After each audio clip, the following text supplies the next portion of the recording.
Welcome. It's the NORA Cup Series 2023 Season 3, Race 10 of 36 right here at the hallowed ground of NASCAR.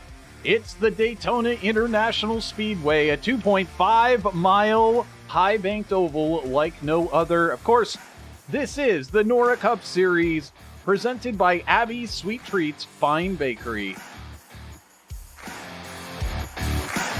As you see the plane leaving there off in the background, we're just wrapping up practice, so let's go ahead and bring you up to speed with what we're expecting tonight. Here should be a lot of side-by-side action. 38 laps in the first stage, 77 laps in the second stage, 120 laps overall for the great stars and cars of the NORA Cup Series.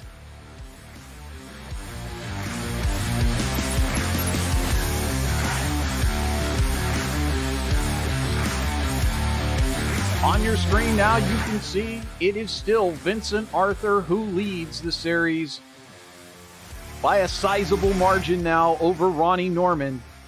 But third place, Brady Motes, Matthew George, Brian Powell, and John Cottle there in sixth place. They all have a shot at it, though Vincent Arthur seems to be taking quite a substantial lead with 4 wins, 6 top 5s to his name. You can see the rest of the drivers and where they line up in this order. We're still just getting started with this championship, and of course the goal is to get into those playoffs at the end of the season.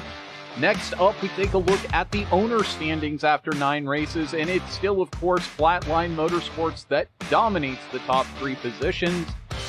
Fourth place, Brian Powell Motorsports, and fifth is Harper Motorsports. But JRC Sim Team and the Independent, also for the number 45 car, still up there as well. Harper Motorsports with 2 cars in the top 10. Long ways to go here, as I mentioned, in the championship, but tonight's race is kind of a do-over of sorts, with a problem the first night that these drivers were trying, the first race of the season that these drivers were trying to race here at Daytona. They ended up having to race at Talladega instead, so hopefully everything is all worked out. We'll get a chance to see these drivers face competition here at the famed Daytona International Raceway. As you can see on track, some of these drivers already heading out there to qualify, so let's send it down trackside and catch up with the action. Once again, I'm Trevor Greenfield, and so great to have you with us here as we get set for a whole evening's worth of action. Here's Christian Snyder. No, he's not in the booth tonight. He's actually out there on the track, and how great is that? He's qualifying for tonight's race, and he'll be starting once again for Full Send Motorsports. So we'll see whether or not he can get in a good spot tonight. Some of these drivers just getting in their very first laps for tonight's round number 10 Daytona, presented by Abby's Sweet Treats. Brady Motes getting in a great lap there so far at the top of the order, 49.67, tied with Matthew Hibbs. If we can get this up there for you on the ticker, a little bit easier on the tower, a little bit easier to check it out. Joey States there in top position now for Nightmare Motorsports. He'll bring it down to a close after 1 lap. Of course, most of these drivers choosing to just put in 1 lap. Here's Peyton Tulloch putting in his qualifying lap in the number 1 for JRC Race Team.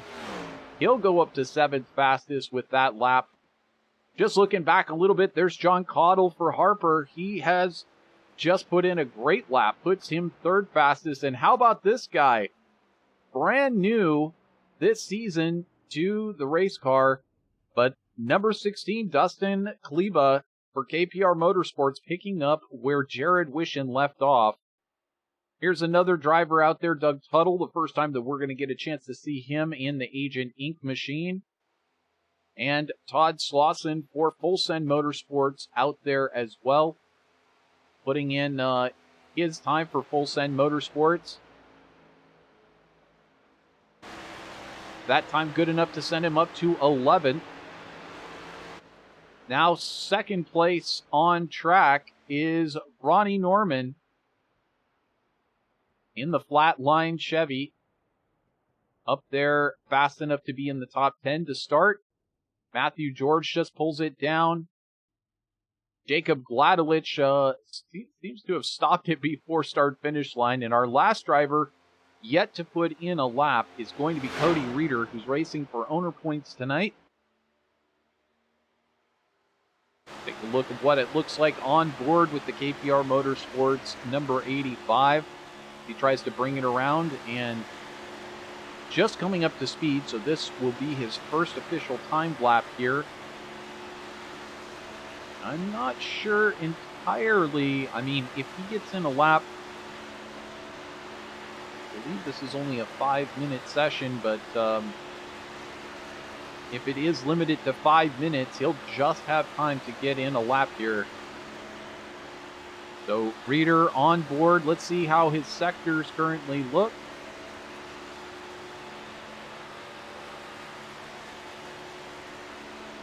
You can see a 24.879. That's actually quite a quick time for Cody. So 24.86 to Joey Stats in second place. And I guess he does get cut off after all. So too bad for him. He had a great lap going and perhaps had a little bit of difficulty getting up and running there. But either way, we're going to go ahead and take a look at the starting grid for tonight's Daytona race. This should be an absolute barn burner. You won't want to miss it. You might get up and grab your favorite beverage because you won't want to leave your seat, except there could be a couple of cautions, not going to lie to you. So here is the starting order for Daytona, presented by Abby's Sweet Treats. On pole position, it's going to be Dustin Kleba, who manages to take a stellar pole position on debut here on VirtualRacing.Network. For those of you who didn't catch it earlier, there was a little bit of an audio confusion, but I'm Trevor Greenfield. You're watching VirtualRacing.Network, so great to have you with us. As always, if you're in the YouTube chat room, make sure to say hello. Drift King checking in already in the YouTube chat room saying cookies. No, that was last week, my friend. Joey Stats going to be starting on the outside of the front row for Nightmare Motorsports. In the second row, it'll be John Cottle for Harper Motorsports. And alongside him will be Chad Engel for Brian Powell Motorsports. They're already rolling out there, so in the third row will be Brady Moats and Matthew Hibbs. On that fourth row, Jonathan Daughtry and Jason Conover making another run here tonight. That's great to see him back racing for owner points for Brian Powell Motorsports. Ronnie Norman will be starting on the fifth row. He's second in the championship. We'll see how he can do tonight, whether he's one of those drivers that is there at the end. Brian Powell will be starting alongside Vincent Arthur for Flatline Motorsports. He leads the championship. Will he be able to get it done from the sixth row? We'll wait to find out. We'll start 11th. Starting alongside will be Todd Slauson. On the next row, it'll be Timmy Harper, and alongside Peyton Tulloch, Cameron Thompson, and Brandon Dunford, Nick Geilis, and Christian Snyder. Michael Robinson alongside of Keegan Bitzer, Cody Height in 21st, and next to him, Corey Danielson, and then Josh Curry and Jake Christenberry. Completing the order tonight will be Josh, I already mentioned that one, Doug Tuttle, alongside of Matthew George, Jacob Gladelich in 27th, next to Josh Conover, and then finally, Cody Reeder, who, as you saw, did not get a chance to get in that final time. So with that, we're about ready to kick this one off here. I hope you are ready. This should be a lot of fun. Leading us down to the green flag will be Dustin Kleba in his debut. And we are underway here at Daytona.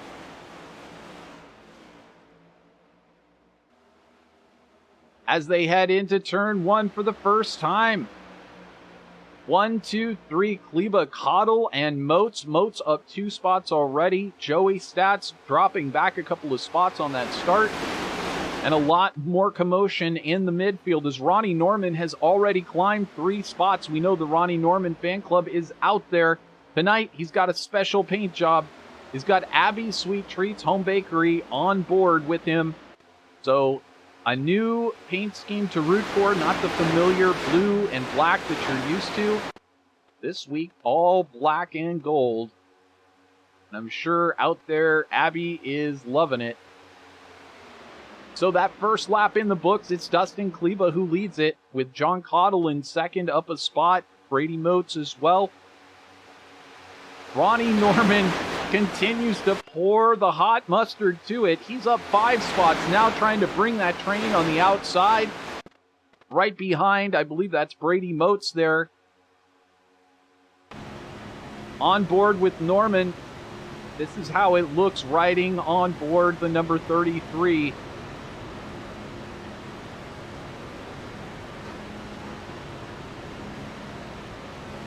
Looks like a Sunday drive, if I'm being honest, but at these speeds, 191, 192 miles an hour exiting the corner, you have to be so cautious, especially as the tires begin to wear on these cars over the course of the stint. Let's take a look at the weather as it is right now. Of course, it's a virtual April 24th, 2023, yesterday's date.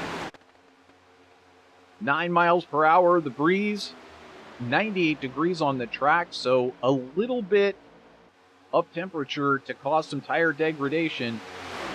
As we say that, it's Brady Motes who jumps to the lead with Ronnie Norman in tow. So far, 1-2, these two drivers have worked their way through the field. Brady Motes up 4 spots, but hold on a second. The Ronnie Norman fan club rejoice. He's taken the lead. It's only taken him just 3+ laps to be able to take that lead. And the crowd goes wild in YouTube land. I'm sure Steven Bremkamp out there is looking on. Either way, so great to have you all with us. If you're not already a subscriber to VirtualRacing.Network, encourage you to do so. You'll make sure you get all of the great NORA Truck and Cup Series action all season long right here on VirtualRacing.Network, the home of the NORA Series. Norman leads it, and look who's following him to the front. It's Vincent Arthur, and he is all over the back of Norman. We've got a caution, though, come out. There is multiple cars involved. Here's the 16 of Brandon Dunford and a number of others involved in this one. We're going to have to figure this out. Here's John Cottle. I think Dustin Kleba also involved. And already we've had sort of the big one. I believe Jacob Gladelich just getting through that one. Here's Cody Reeder. So let's take a look back here just a moment ago at what happened. As we can check out from Kleba's point of view, he was up in this mix. And it looks like the 6 car of Cottle ends up getting over into the 16 after making contact with the 12. That sends numerous drivers into some real difficulty. Let's take a look on board from Kleba.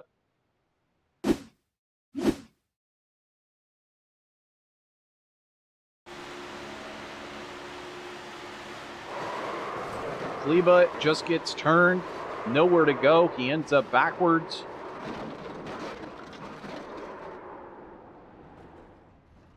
My goodness. And now take a look at it one more time, this time from Brandon Dunford's point of view. Who's caught up in this mix as well for Nightmare Motorsports. See him wrecking ahead. There's just not anywhere to go. Up into a couple of these cars. So with that, we'll jump back to the live camera, and it'll give us a good chance to talk about everyone's favorite thing. Make sure we get everything cleared here. We'll get a chance to bring it up here on the screen for you. Kind of pave the way, so to speak. And of course, we're talking about Abby's Sweet Treats Home Bakery.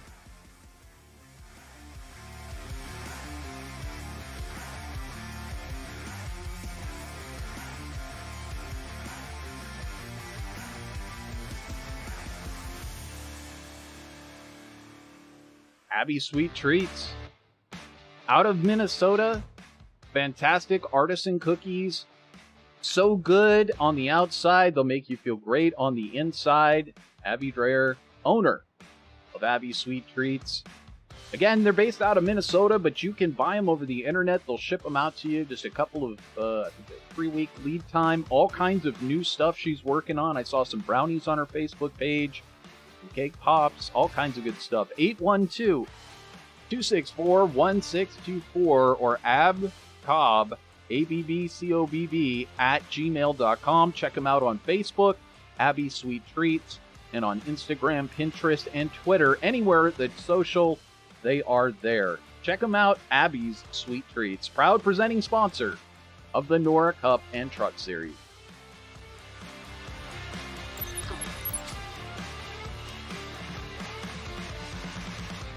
So with that, we're going to step aside for just a moment. We'll be right back here on VirtualRacing.Network.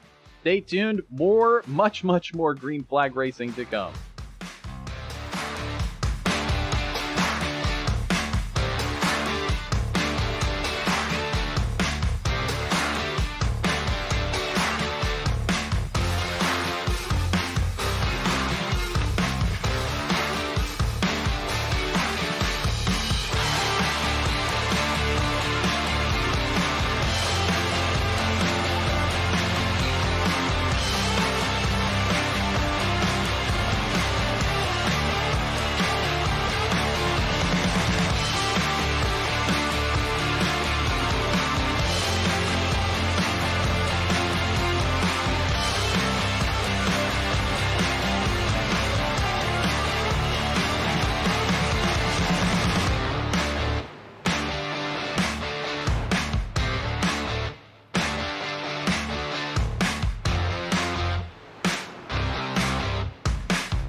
And welcome back here on VirtualRacing.Network. The pace truck pulls off, and Ronnie Norman will lead us back to the green flag alongside Todd Slauson.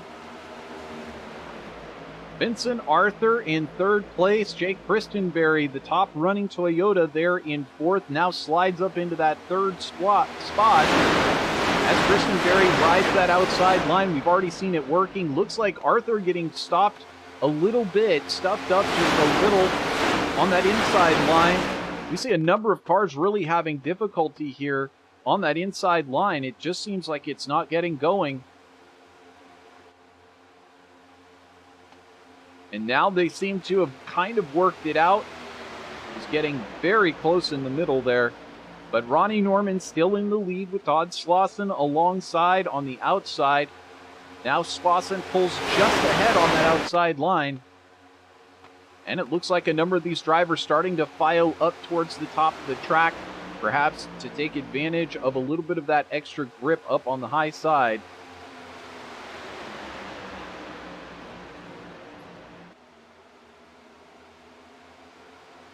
So working on lap number 10, still very early to go in this one.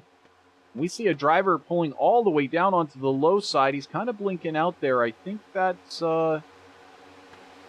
We're going to watch to see exactly who that is, but it might be Jonathan Daughtry who's pulled down there. We're going to have to make sure that we keep up with that one, but somebody was blinking back there. In the meantime, looking a little bit further back, still some of these drivers sorting it out. You've got Cody Reeder, who's jumped up 10 spots so far in that KTR Motorsports machine. One of the top climbers so far. If you want to see who the top climber is, look no further than number 86, Doug Tuttle, who's already climbed up 14 spots, and now we've got a couple of cars falling down through the field, but I think that's just due to potential packet loss. Either way, we'll keep an eye on that if anyone does manage to fall down through the field. Also, Jake Christenberry, just as we said that, has now taken the lead in his Prestige TRD. 29-year-old out of Attica. You can see there on your screen. Now falls back on that inside line is Ronnie Norman and Vincent Arthur. Cameron Thompson, now part of that team, climbing 12 positions. 12 positions. Christenberry up 19 spots. So again, just sort of proving that it doesn't matter where you qualify at these big plate tracks. You can come from anywhere in the field and still challenge. We got the two dropping down low. Cameron Thompson dropping down to cover that low line, and you can see Christenberry saying, nope, I'm going to the middle line, taking all my momentum with me, and he manages to overtake the number 2 there, who's now kind of falling backwards. I think Thompson maybe wanted a little bit of time in the sun, trying to get a little bit of lead in, but didn't quite work out in his favor. Ronnie Norman still out there in the lead, doing what he loves to do, and that is lead these races here on VirtualRacing.Network. But he's got a rear view mirror filled with the Pepsi logo, and I would be nervous as all get up if I looked back there and saw that. Yes, thank you for the pushes, Vincent, but let's not get this wrong at all. Two Flatline Motorsports teammates fighting it out, perhaps trying to keep the front clear of any real challengers. Christenberry hanging in there, though, in that third spot. Now you can see quite a gap has opened up here between Brandon Dunford, who's in 10th place. Got to look a ways back. There is Brian Powell, who leads the next group, the chase group, as we call it in bicycle racing. Number 37, he's dropped a spot, but Doug Tuttle, who's just behind there in the number 86, he's gained 13 spots here today. And we can't talk about hard chargers enough without talking about Cody Height, who's a YouTuber. That's Cody Height on YouTube, as he's known. Up there, the number 22 for Harper Motorsports. He's gained 15 spots now. Some considerable running forward for him.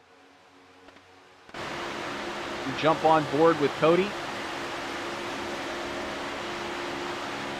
Cody looking to have a great run here tonight, bounce back from what was turning out to be a really good week at Martinsville, but unfortunately turned sour, and the result, he didn't get the finish that he wanted. You can see Brady Moats trying to challenge on the outside, and now looks like Height getting down below Cameron Thompson as well, so very close to that top 5 at the moment.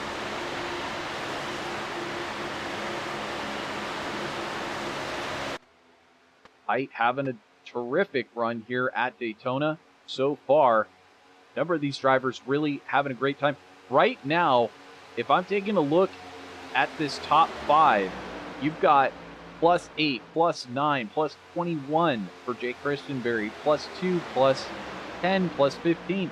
All these drivers at the front, they qualified, mid-pack or in the back. So these drivers racing much, much better than their positions would indicate. Now we've got, unfortunately, it looks like Christian Snyder perhaps dropped out of this race. He was going until lap 10. And now I see Schneider has dropped out, as possibly has Corey Danielson for Capital Motor Club. Now, Schneider was making a comeback of sorts tonight, and it's kind of sad to see but it's not working out in his favor here because he's really looking forward to getting out there tonight, but he did let us know ahead of time that if for any reason he couldn't make it through the race, after having some health issues that have been sidelining him from the cockpit for a while, that he would try to get up here and join us in the booth. And so potentially we have that to look forward to tonight. So if you're out there, say hello. Let us know where you're watching from, who you're rooting on. If you got a favorite team member or a favorite team or a favorite driver in the field, let us know. Getting a little bit further back here, this is a good race going on between Jason Conover and Cameron Thompson. Side by side. And just as we say that, the two have a coming together. And I have no idea what caused that. It really looked like Cameron Thompson, I mean, it looked like he blew a tire and came over and hit Jason. Let's take a look, see if we can figure this one out. Here's Cameron Thompson. Sorry, this is, we're looking a little bit earlier. Let's go ahead and dig this one up here. There we go, Cameron Thompson here. And it looks like he kind of drifts to the outside. We'll look at it from the overhead shot. See if we can tell a little bit easier what happened there. And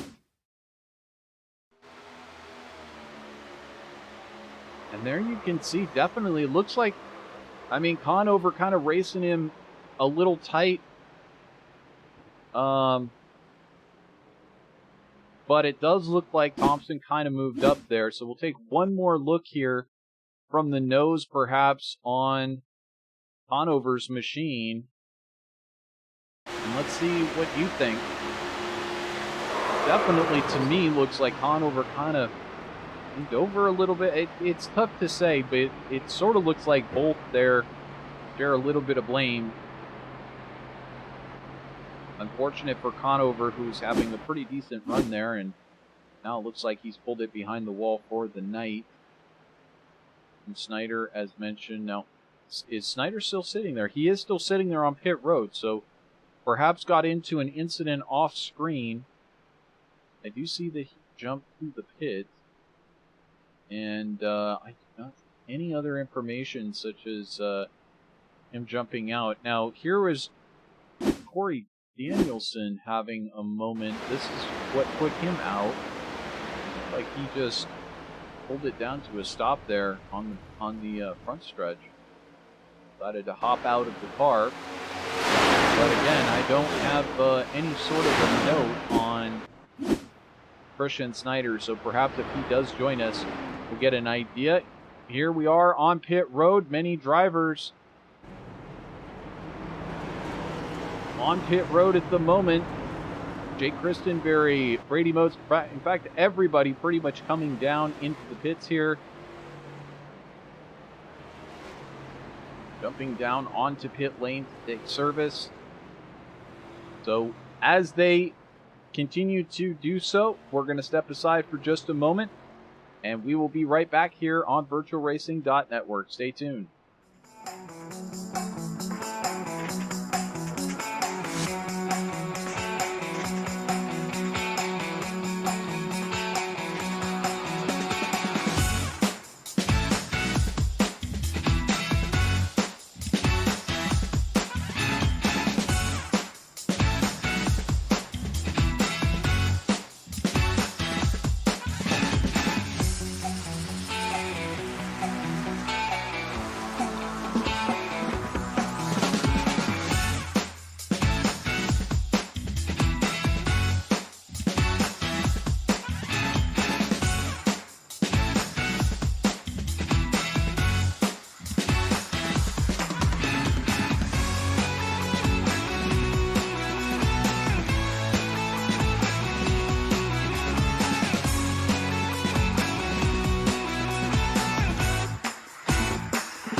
just like that, we are back to the green flag here at Daytona.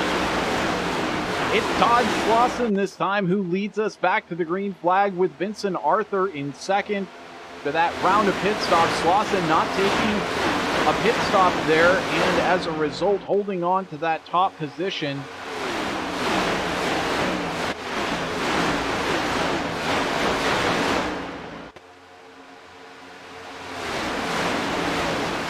And it is my absolute pleasure to welcome back, although I kind of wish we were still watching him racing out there. It was thrilling to see Christian Snyder out there on the racetrack instead of here in the booth, but we welcome back Christian Snyder. Hey, Christian, great to have you back with us here on VirtualRacing.Network, but not the way we'd like to welcome you back.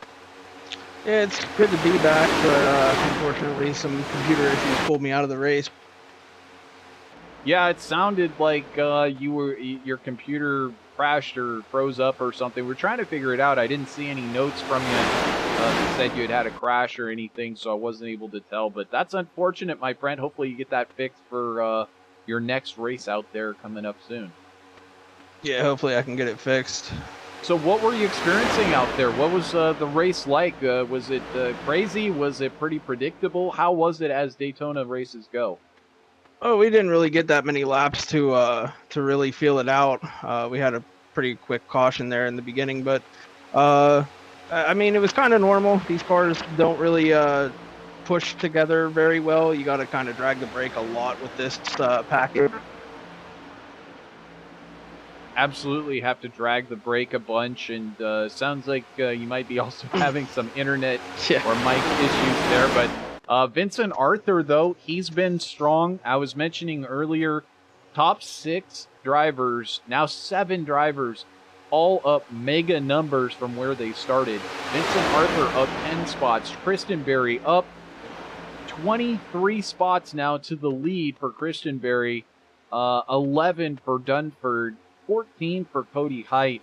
This track just proving that you can race to the front no matter where you start. So with that, I think Christian gonna check out his. He got it fixed. Okay. Yeah. And now Kristen Berry pulling off the track. Yeah, it looks like he is slowing. I'm not sure what to make of that, as Kristen Berry was having a fantastic run there and now pulling down to the inside. I have no real idea exactly why that was. Let's take a look. This was just a moment ago here. We'll see Kristen Berry pull off the track.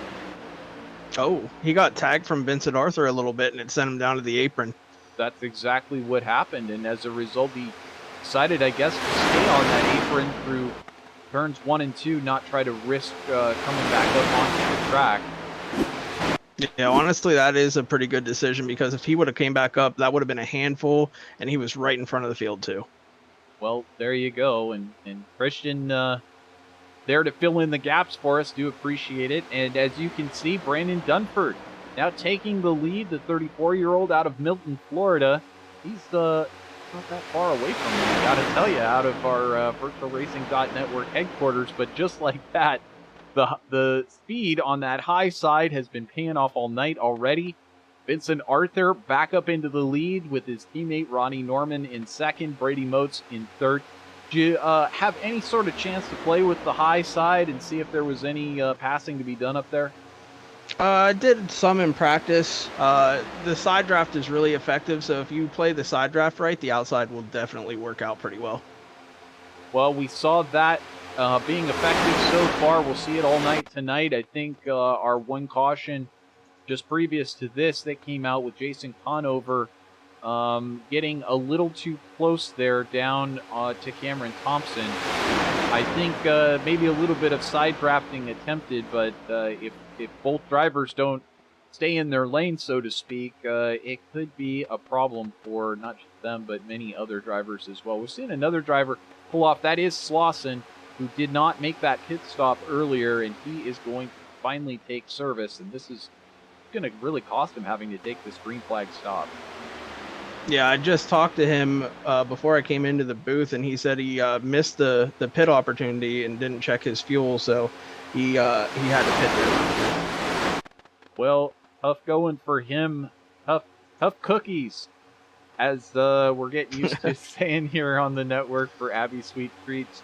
But still difficult going. Now we've got about another 10 laps until the end of the first stage, and I'm sure Slauson would have loved it if another caution had come out. He could have come back in and gotten a free chance at a pit stop. But either way, there is that stage, 10 more laps to go, and he'll be able to hopefully get back out there and save a full lap. See if, yes, he is. In fact, he has pitted out onto the backstretch, so still a good chance that he can save it. We're seeing some commotion here in the midfield. I think that's Tuttle, who's now falling down through the field there and is currently in 14th place. So he has had a moment just a moment ago. See if we can dig up where that took place.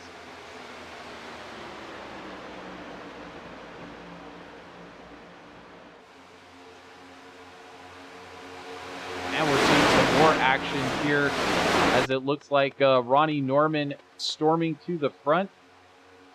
Still in that 5th place, so he's actually dropped back a little bit, excuse me. That high line ebbing and flowing, and you're really having to choose whether you want to follow that high line, and it seems to surge ahead for a little bit. Inside line seems to be pretty stable here tonight. Going to make it a real difficult one comes to the final laps here at Daytona. You're going to have to make it, make a summary decision, Christian. Do I want to follow that high line and possibly take that surge up to the front, or do I want to stay in that inside line, which, like I said, has been pretty solid all the way around? Yeah, right now I'm telling you, the outside lane is the place to be, because they have just cleared the front 4 that were on the top out into the lead now. And now we see, I believe that's the 51, trying the bottom now underneath Vincent Arthur. Absolutely. 51, Josh Curry, 21 positions gained, and he isn't done yet. Here he comes, trying to make a bid for that top spot, but getting stuffed back a little bit there. There on the outside, you see Ronnie Norman in that Abby Sweet Treats machine, still holding strong in that 2nd spot. Yeah, the 51 had a moment coming off of turn 2. It looks like the wheel got a little bit loose on him, and he had to correct it. So that's what gave Vincent the lead there. And he blinks out a little bit.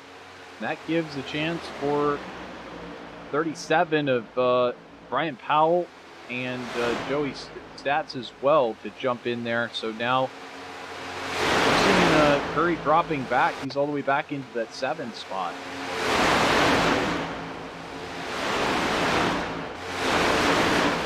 This front group opening up already a sizable margin over the 2nd group, where Tuttle fell out of that front group and is now leading the 2nd group, followed by Peyton Tulloch, Cameron Thompson, Matthew George. Ooh, risky block.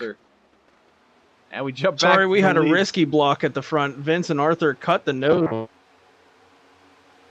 Indeed, he did cut the nose right off of Joey Stats. And now they run 1-2, and here comes Stats down on the low side. Yeah, Stats gave him a little bit of a bump and said, "Move over, I'm coming through."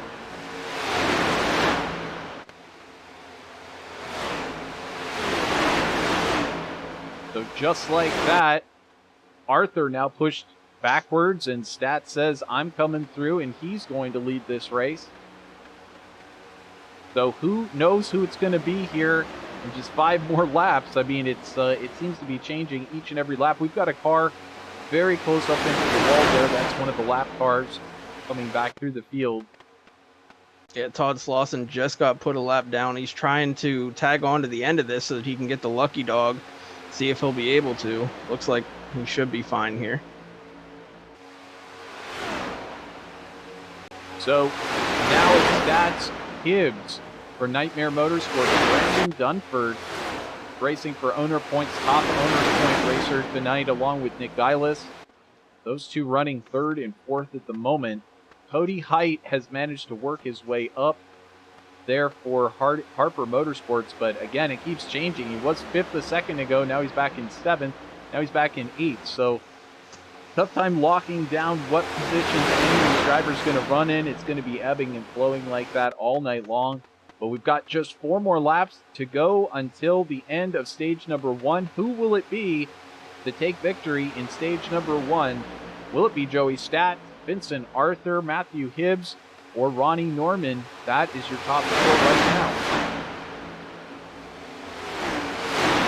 I think we're going to see Ronnie Norman stay connected to the back bumper of that 24. I don't think he's going to pull out and try to win the stage. Those two are teammates, and I think just winning the stage for the team is the goal for them. Absolutely. Well, we've seen it executed as well, the strategy to just take the stage wins, take the victories that you can, and you never know if you're going to take that final victory. And somehow that has paid off. Ronnie Norman holding on to second in the championship despite not anywhere near as many wins as Vincent Arthur, and getting all those bonus points for winning the stages as well for Josh Conover in his efforts. It's been a very good strategy to go out there and try and win those stages. Just a couple laps to go until we see who won here. But Vincent Arthur has looked solid all night long. He's raced from 11th place up into 1st, and he has not relinquished that top 5 position whatsoever. We're coming to get the white flag in this stage here. A little bit of a moment there between the 3 and the 20. The 3 trying to push the 20 to the back bumper of the 43, but got a little squirrely. Now we're coming to the white flag here, and they're dead even for the lead here. Back up in front, it is Arthur and Stats trying to take victory on stage number 1. Ronnie Norman right there behind his teammate. Vincent Arthur on the outside line. Stats followed by Brian Powell on the inside line. Now we're on the back stretch, and it's anyone's guess how this one will turn out here as they head down towards turn number 3. Here comes Brian Powell down to the inside on Ronnie Norman. He takes that second spot away, pulls it off over Joey Stats. Now it's Vincent Arthur and Brian Powell. Will Powell have a chance to make a pass before the start-finish line? Or is it is Arthur who takes stage number 1 with Powell in 2nd and Joey Stats in 3rd. Brady Moats and Matthew Hibbs follow in 4th and 5th. Ronnie Norman in 6th. Nick Eilis in 7th. Chad Engel in 8th. Michael Robinson in 9th. And Cody Height in that 10th position. Christian, first stage is in the books. We've seen a lot of action. We've seen the high side work. You think we're going to see anything different tonight, or is this pretty much a carbon copy of what we're going to be seeing the rest of the night? I think this is pretty much what we're going to be seeing the rest of the night, outside versus inside. We're not going to see a third lane. I don't think we're going to see one lane be more dominant. It's just going to be back and forth, inside to outside lane. Whichever one just happens to have the momentum is going to be the preferred lane. Well, with that, we're going to take a moment to step aside. We'll be right back here on VirtualRacing.Network for the start of stage number 2. Don't go anywhere.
And welcome back here on VirtualRacing.Network. I'm Trevor Greenfield.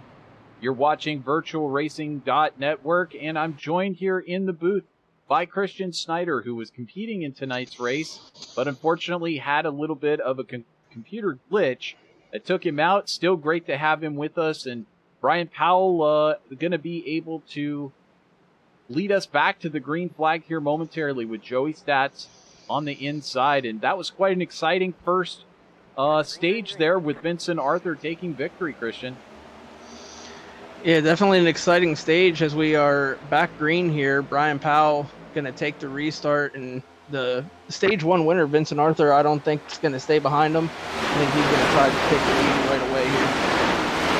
As these cars come up to speed, that's basically the plan. Here comes Vincent Arthur, just as you say, Christian, right back to the lead. Is there an advantage to being out there in front with some clean air? A little bit, but if you get out too far, you're going to get ran over from behind. But luckily, Vincent had a teammate behind him that wasn't going to leave him, and he will probably hold the lead for a good while here. Well, there you see him, the Flatline Motorsports teammate of Vincent Arthur, Ronnie Norman, out of Clinton, Indiana. He's got that Abbey Sweet Treats, and right now it's running really sweet. For a minute there, we had kind of a pick your sugar fix. You've got the Abbey Sweet Treats, you got the Pepsi up in front, and I saw the M&M's car back there for a while, but currently Arthur doing what needs to be done here with Flatline Motorsports, and I think we've seen this show before between Arthur and Ronnie Norman, but Cody Height for Harper Motorsports, Cody Height on YouTube right there in third, and he's in contention at this point. Yeah, definitely in contention, and they're actually kind of starting to pull away a little bit. I think the 51 now is starting to reel them back in. But in real life, they were talking about maybe the tandem working, and if anyone can make that work, it's Ronnie and Vincent. Those two work very well together. Well, Height, of course, streaming this race, and he's going to be watching very carefully to see what Arthur and Norman can do. Josh Curry, as I mentioned, in that M&M's machine just behind, he's now creeping into that picture once again, the top running Toyota in the group. Now these drivers, as I mentioned, have climbed so many spots. 10 spots for Arthur, 7 for Norman, 18 for Height, and 19 for Josh Curry. Some of these drivers, Cody Reeder back there in 20th spot, in 9th spot, has gained 20 positions. Here's Cody Reeder for KPR Motorsports up into that 9th spot already. So essentially he is using that intimidator ability to see the draft out there and able to really slice and dice through this field. May not be very long till we see Cody Reeder up there in the top 5. Yeah, Cody Reeder, definitely one of the top guys in NORA. Always finds his way to the front no matter what track. If it's a road course, a super speedway, short track, he's always near the front. And speaking of Todd Slauson for Full Said Motorsports, we were saying how he had to take that pit stop not on a yellow flag, but during the green, and that put him off strategy. Well, he did manage to use this last caution to get caught back up, and now he is back in this field, albeit part of this further back group here for Full Said Motorsports, just trying to stay attached to the front group up there. And also our pole sitter, Dustin Leva, in his Ford for KPR Motorsports, has actually recovered after that earlier incident and now finds himself back up into 8th spot. So this continues to change quite rapidly. Here comes Peyton Tulloch on the outside of the number 1 car for JRC Race Team. Here comes Peyton on that outside, pulling Jake Christenberry as well. Christenberry looking good in the number 23, but Height not yet done. This is, my goodness, Christian. I mean, you gotta, if you're one of these drivers, you've got to pay attention, because these drivers they're changing lanes. They're creating their own lanes in the middle for a moment. I mean, there is a lot happening here. It's not like you just pick one lane and go all the way to the front, or pick another landing, and you know, you can use the outside to try to make your passes. You really have to stay alert as to what is happening in front of you and then choose accordingly. Yeah, and as a driver, some of us don't have the real life spotters in there, so they can't tell us, hey, there's a run coming from 10 cars back on the outside. They can't tell us where cars are moving. They only tell us inside, outside, and that's it. So the benefits to having a real life spotter would be crucial to let you know where those cars are going. But not all of us have the ability to have a real life spotter. That certainly is really nice. And I know one of the great things being part of a multi-car team as well, some of these drivers are not part of a multi-car team. They're just independents in the field. We're part of a one-car team, etc. But having multiple teammates who are positioned in different places in the pack, they can kind of let you know that sort of information, even if you don't have a live spotter. You know, so-and-so is coming up through the field, watch him, he's got so-and-so on his tail, etc. But this looks like it's actually starting to string out into single file for a moment. Yeah, I'm kind of surprised by that because the outside lane does work, but maybe they're thinking better of running too wide. Maybe they just want to ride to the end of the stage here. No real benefit to leading laps. It's just future position for if there is a caution. So there's no bonus points for leading a lap, no money for leading a lap. So no reason to push it too hard early. Well, I've heard that Vincent Arthur gets a free Pepsi bottle cap every single time that he leads the lap. So congratulations to him. He's got a bunch of them already in reserve. But Ronnie Norman, I hope he's racing for cookies because he's, you know, he could be up there in that lead before too long. Perhaps he's got some sort of extra special deal worked out with having he gets like a free dozen cookies if he wins a race. That would be something. But either way, holding on to second, the two teammates have absolutely dominated this race thus far. Cody Height holding on to third for Harper Motorsports. He's up there streaming and having a great time. Cody, last week we managed to interview him while he was in the lead and wished him luck, and then he promptly had an incident that took him out of the lead, so we'll hold off on that for a little bit. We've got some side-by-side here, though, between Christian Berry and I believe that's Cuba there for KPR Motorsports, number 16 on the inside. Now here comes Peyton Tulloch for JRC Sim Team. He was up there in the front, now currently running in that 8th spot. And he's having to battle with Josh Curry. So a lot of these same drivers, you see them, they'll go up into the top 3 or so, top 4, then they'll drift back and they'll end up in 8th, 9th, just barely hanging on, and then they'll find a way to get back up there to the front. Just really difficult if you're sort of anywhere other than the top 2 to find a home here. Yeah, with the outside, you're gonna need more than 2 cars to do anything right now. So I don't know what the purpose of them being out there is, but I mean, I guess you have cleaner air. Maybe you don't have to check up as much, so you get to run full throttle up there on the outside. So, well, and you know, look at it this way: the further that you are towards the front, the less likelihood you are to getting caught up in a wreck anywhere that it could happen. And we've seen that in real life as well.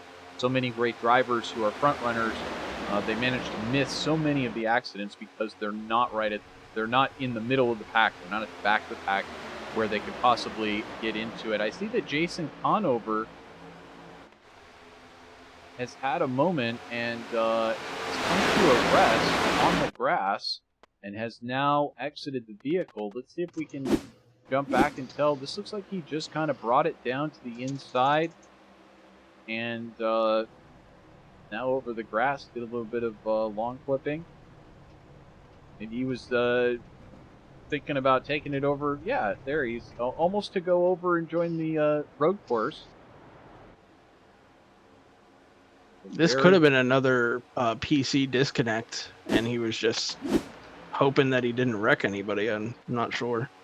And a lot of that still goes on. I mean, you'd think that we're in this day and age where all this beautiful sim racing from all over the world happens and it can be glitch free, but it's simply not. There's just too many variables at play, and it's always a shame when you see packet loss and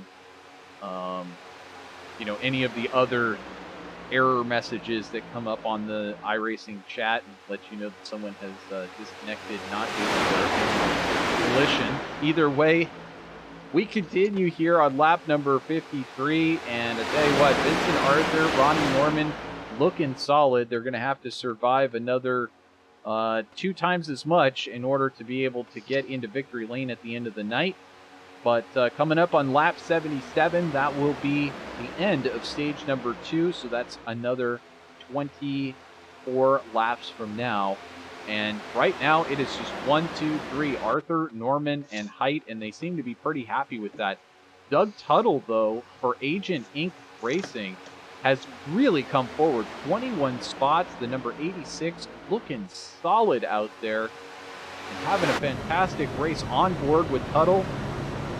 He's just really been having, the type of dream race here at Daytona that you would think that he would possibly have a chance at doing, but it's seldom that a driver who comes out of nowhere and makes their debut.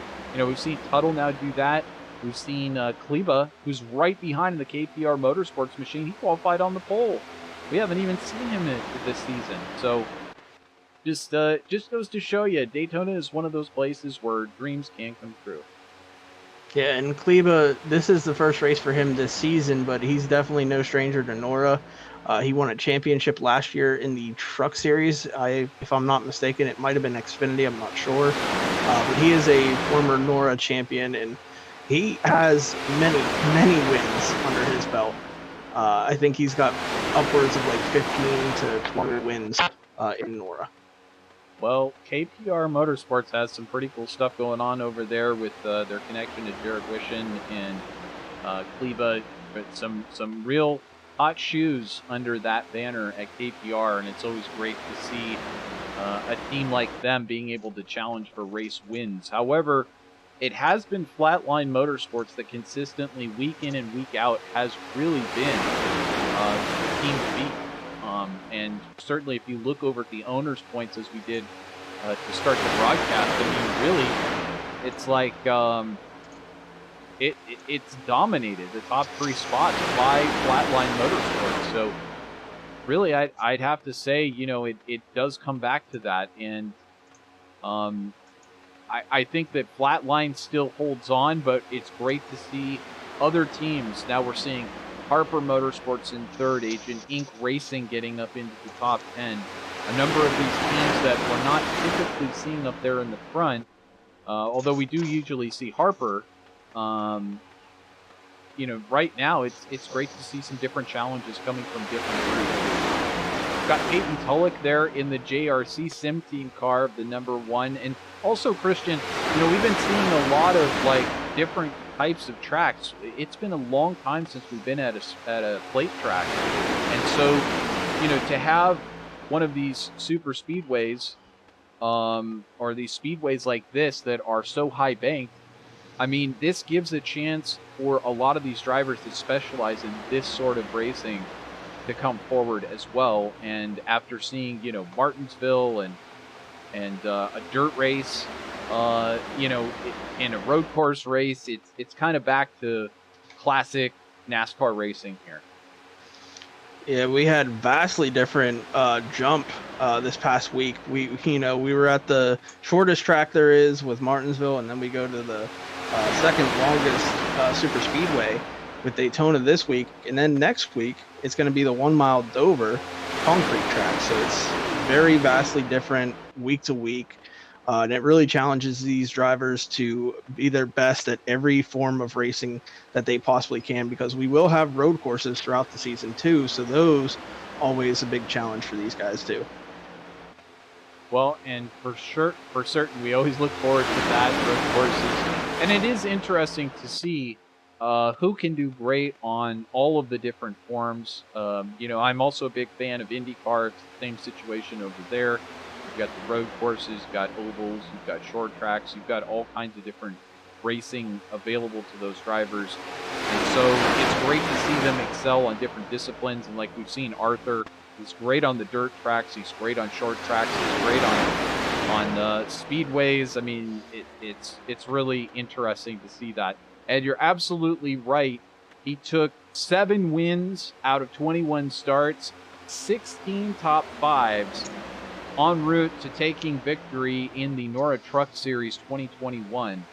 And that was, of course, Dustin Kleba, who is here in tonight's race, and hopefully we'll get a lot more chance to see him doing well here in the NORA Cup Series. But Christian Berry having a good night, as I mentioned, up 20 spots. He's racing side by side right now with Tuttle. And this is your closest battle that's going on there, as it looks like the top 3 of Arthur, Norman, and Hyder just kind of sitting little ducks in a row, waiting for the end of stage number 2 to come along, and that's another 16 laps from now. Yeah, the reason that they're able to get the top to work is whenever you're stacked up like this on the bottom, there's always those checkups. And if you're by your... So I think they just kind of...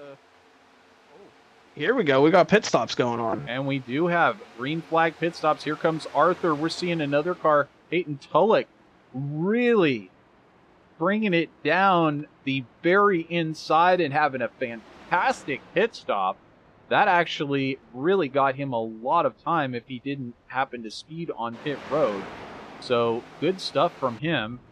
And we see Vincent Arthur there taking service. A number of these drivers, Brady Modes, Jonathan Daughtry, Todd Slauson, Brandon Dumford. So Slauson recovering from that earlier off strategy, and good for him as he's able to really get back onto the key strategy here. Finally getting a chance to mention Josh Conover's name for, I mean, he's part of that Flatline Motorsports stable too, and he's just been outside of the top 10 all night long. Finally, he's up there now in 16th place as we see the next round of pit stops coming with Height, Kleba, and Powell Hibbs, Joey Stats, Josh Curry, Christian Berry, and Cody Reeder all on pit lane at the moment. Yeah, those were pretty well executed stops. No major spins, no wrecks, nothing to be noteworthy there. So very good job by these guys. A little bit of a crowd coming out of the exit there. A little 3 wide action. Well, certainly, and that does leave Doug Tuttle all alone out there onto the track, and he's going to want to pit as soon as possible because every one of these solo laps, and he is coming in this lap, every one of these solo laps is going to hurt as you do fall off the pace a bit. Michael Robinson still out there as well. He's going to pull in for both these 2 drivers for Agent Inc. Racing, pulling down onto pit lane at the moment. And if we can go live, Vincent Arthur has taken what will be the lead here off of the second pack that came in, which was Brian Powell, Cody Height, and the 23 of Christian Berry. They were the second group. Vincent Arthur led the first group, and he has pulled out to maybe 10 car lengths over Brian Powell with their group. Absolutely. Well, currently just about to take that position, and here comes Arthur leading that train of cars along, soon to reach Reeder and Kleba, and now we've got everybody back together. So Kleba and Reeder for KPR Motorsports just absolutely freight trained by Arthur and Norman. And like I said before, I'm not sure how long it'll be until I think Conover is in the next group, so he's a ways back. I mean, there's about a 3-second gap between Keegan Bitzer and Joey Stats at this point. There's the next group, so whoever can maximize their pit entry and pit exit always have the better run once you get back into the pack. So, and there's brake bias that you can adjust to get better into the entrance, better in the box, better on exit. So you see these guys toward the back might not have had the best brake bias, or might not have practiced pit road entry and might have locked up. So there's always factors onto why these guys always spread out whenever you have green flag pit stops. Well, and you see this a lot more on the official racing where there are no stage racing cautions that come out. But if you can manage to go green for long periods of time at a track like this or at Talladega, you see exactly what you're talking about, where it actually gets quite spread out. And a lot of times you'll see like the front group keep getting dwindled down more and more and more as you have longer green flag runs. Just as part of getting on and off the pit road. It's one of the ways that you can make or break your race. Now here's something interesting. We see the KPR guys jumping up to the outside here. Dustin Kleba and Cody Reeder trying to make the outside work. We haven't seen them try it. Let's see if they can maybe get up into the lead. They have help with Brian Powell behind them as well. So 3 cars versus 5 cars on the bottom. We'll see if they're able to do anything. Well, as you mentioned it, here's Cody Reeder trying to make something work along with Dustin Kleba, but as I said, it just seems to ebb and flow. Sometimes that high line is where you want to be. Sometimes the high lane is it's the worst place to be, like being sitting out on the outside at a dance. You know, you got the rest of the action going on the inside, and you're saying, what am I doing sitting on the outside? And now you can just watch them. I mean, they have surged ahead, and my goodness, Cody Reeder almost buying the farm there, getting up into the wall. Yeah, he was pushing very well against the 16 down the backstretch, very even on the back bumper. So that's definitely what you want to see. You want to see nice, even bumps, and he's doing a perfect job of that. But I still think with the more cars that are on the inside, they're able to have a lot more speed. But they will have checkups every once in a while, and that's when you'll see Kleba and Reeder have this big boost of momentum, which we may see it here as they're passing a lap car on the inside lane. It looks like the 2 car.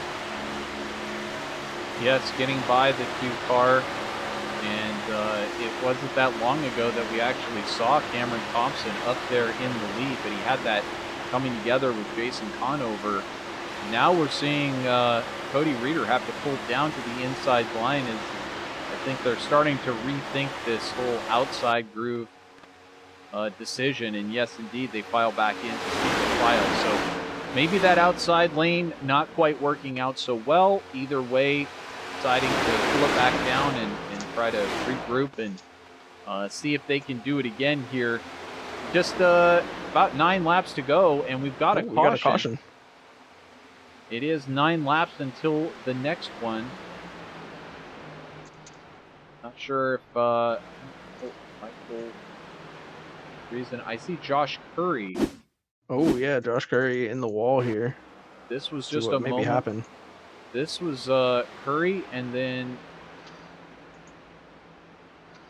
let's say Brandon Dunford caught up in that mess as well. No, Curry. We'll have to go back. Let's take a look here. Michael Robinson indeed caught up, as was Doug Josh Tuttle Curry as well. Doug Tuttle, Michael Robinson, and Josh Curry all involved in that one. So we ride on board with Curry here, and it looks like Tuttle just down the inside and no place to go. We'll have to see this from perhaps the copter cam, see if we can tell exactly what happened here. We'll take a look overhead.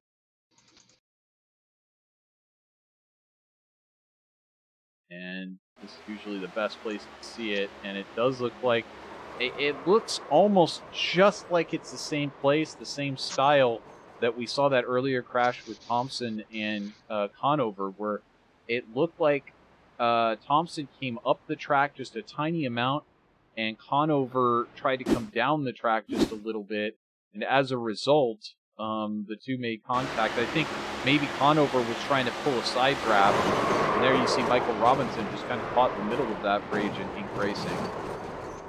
Yeah, and I mean, I have my opinion on what happened, but I think it's going to be better that I just, not say anything. Either way, we'll let the stewards decide what is going on here. We'll be back in just a moment with a driver interview from the cockpit. Stay tuned.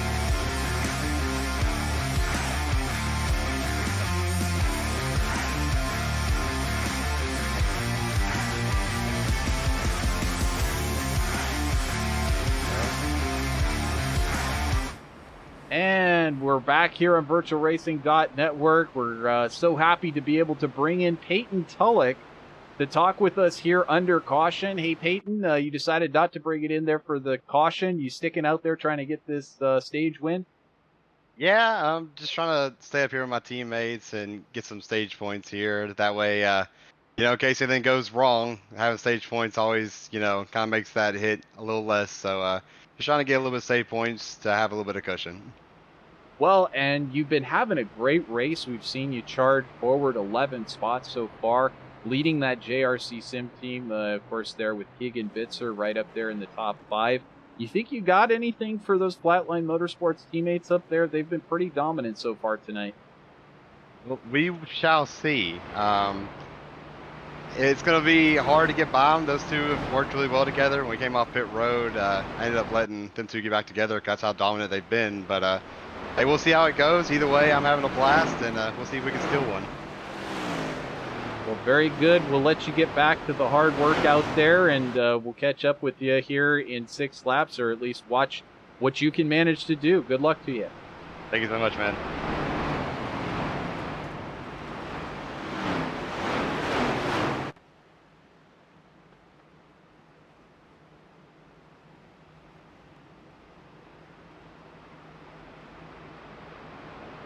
It's a long ways down to JRC.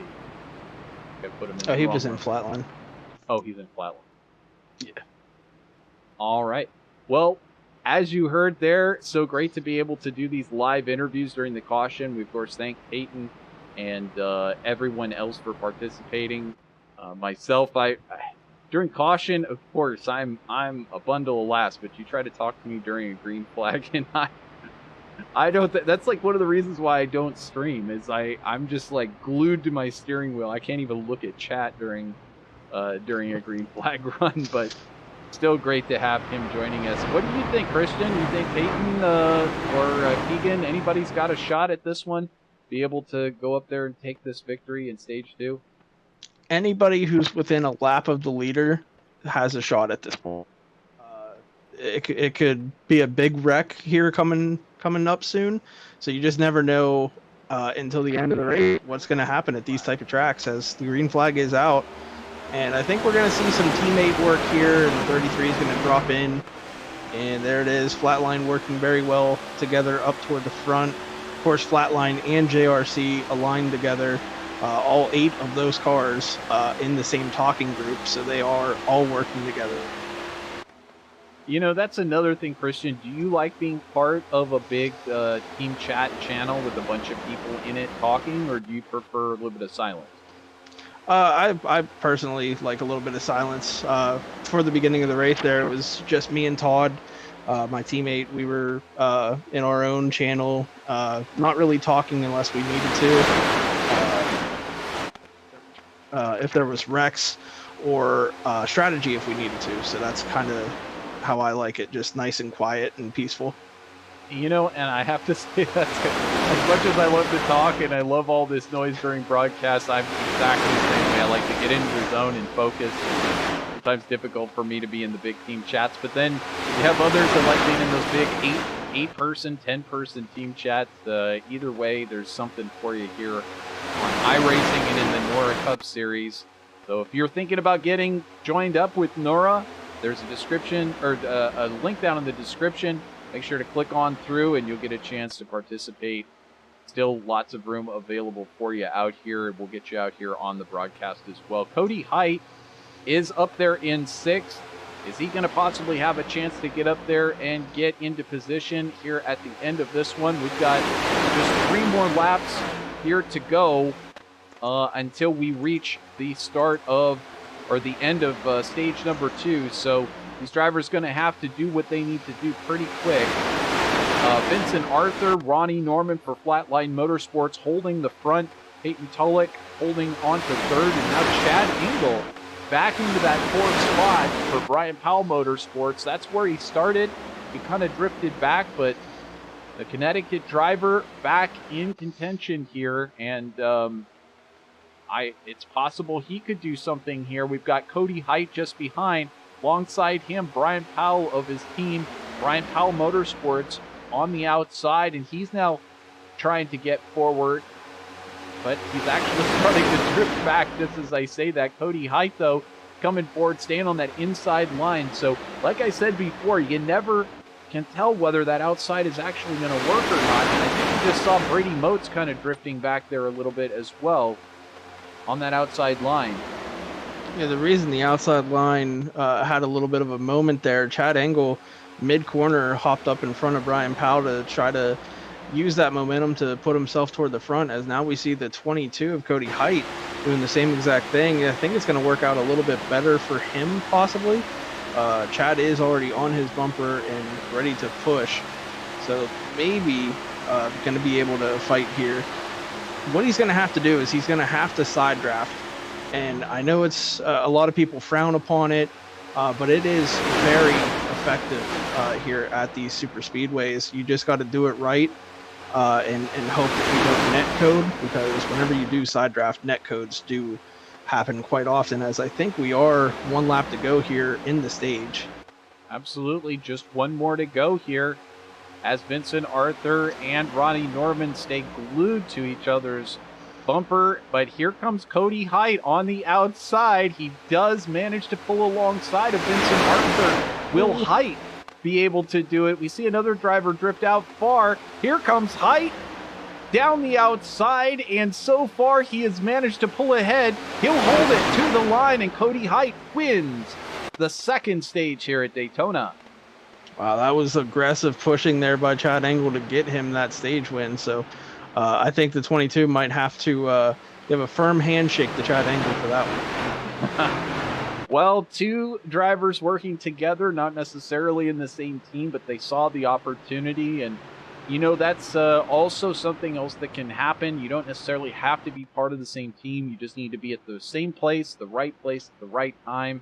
And, you know, you can even make a deal without talking to somebody, even chatting with them. You just see that they're trying to do the same thing that you're trying to do, and you can just join right up with them. So Cody Height taking victory here on the end of stage number 2. So with that, we're going to step aside for just a moment here on VirtualRacing.Network, and we will be right back. Stay tuned.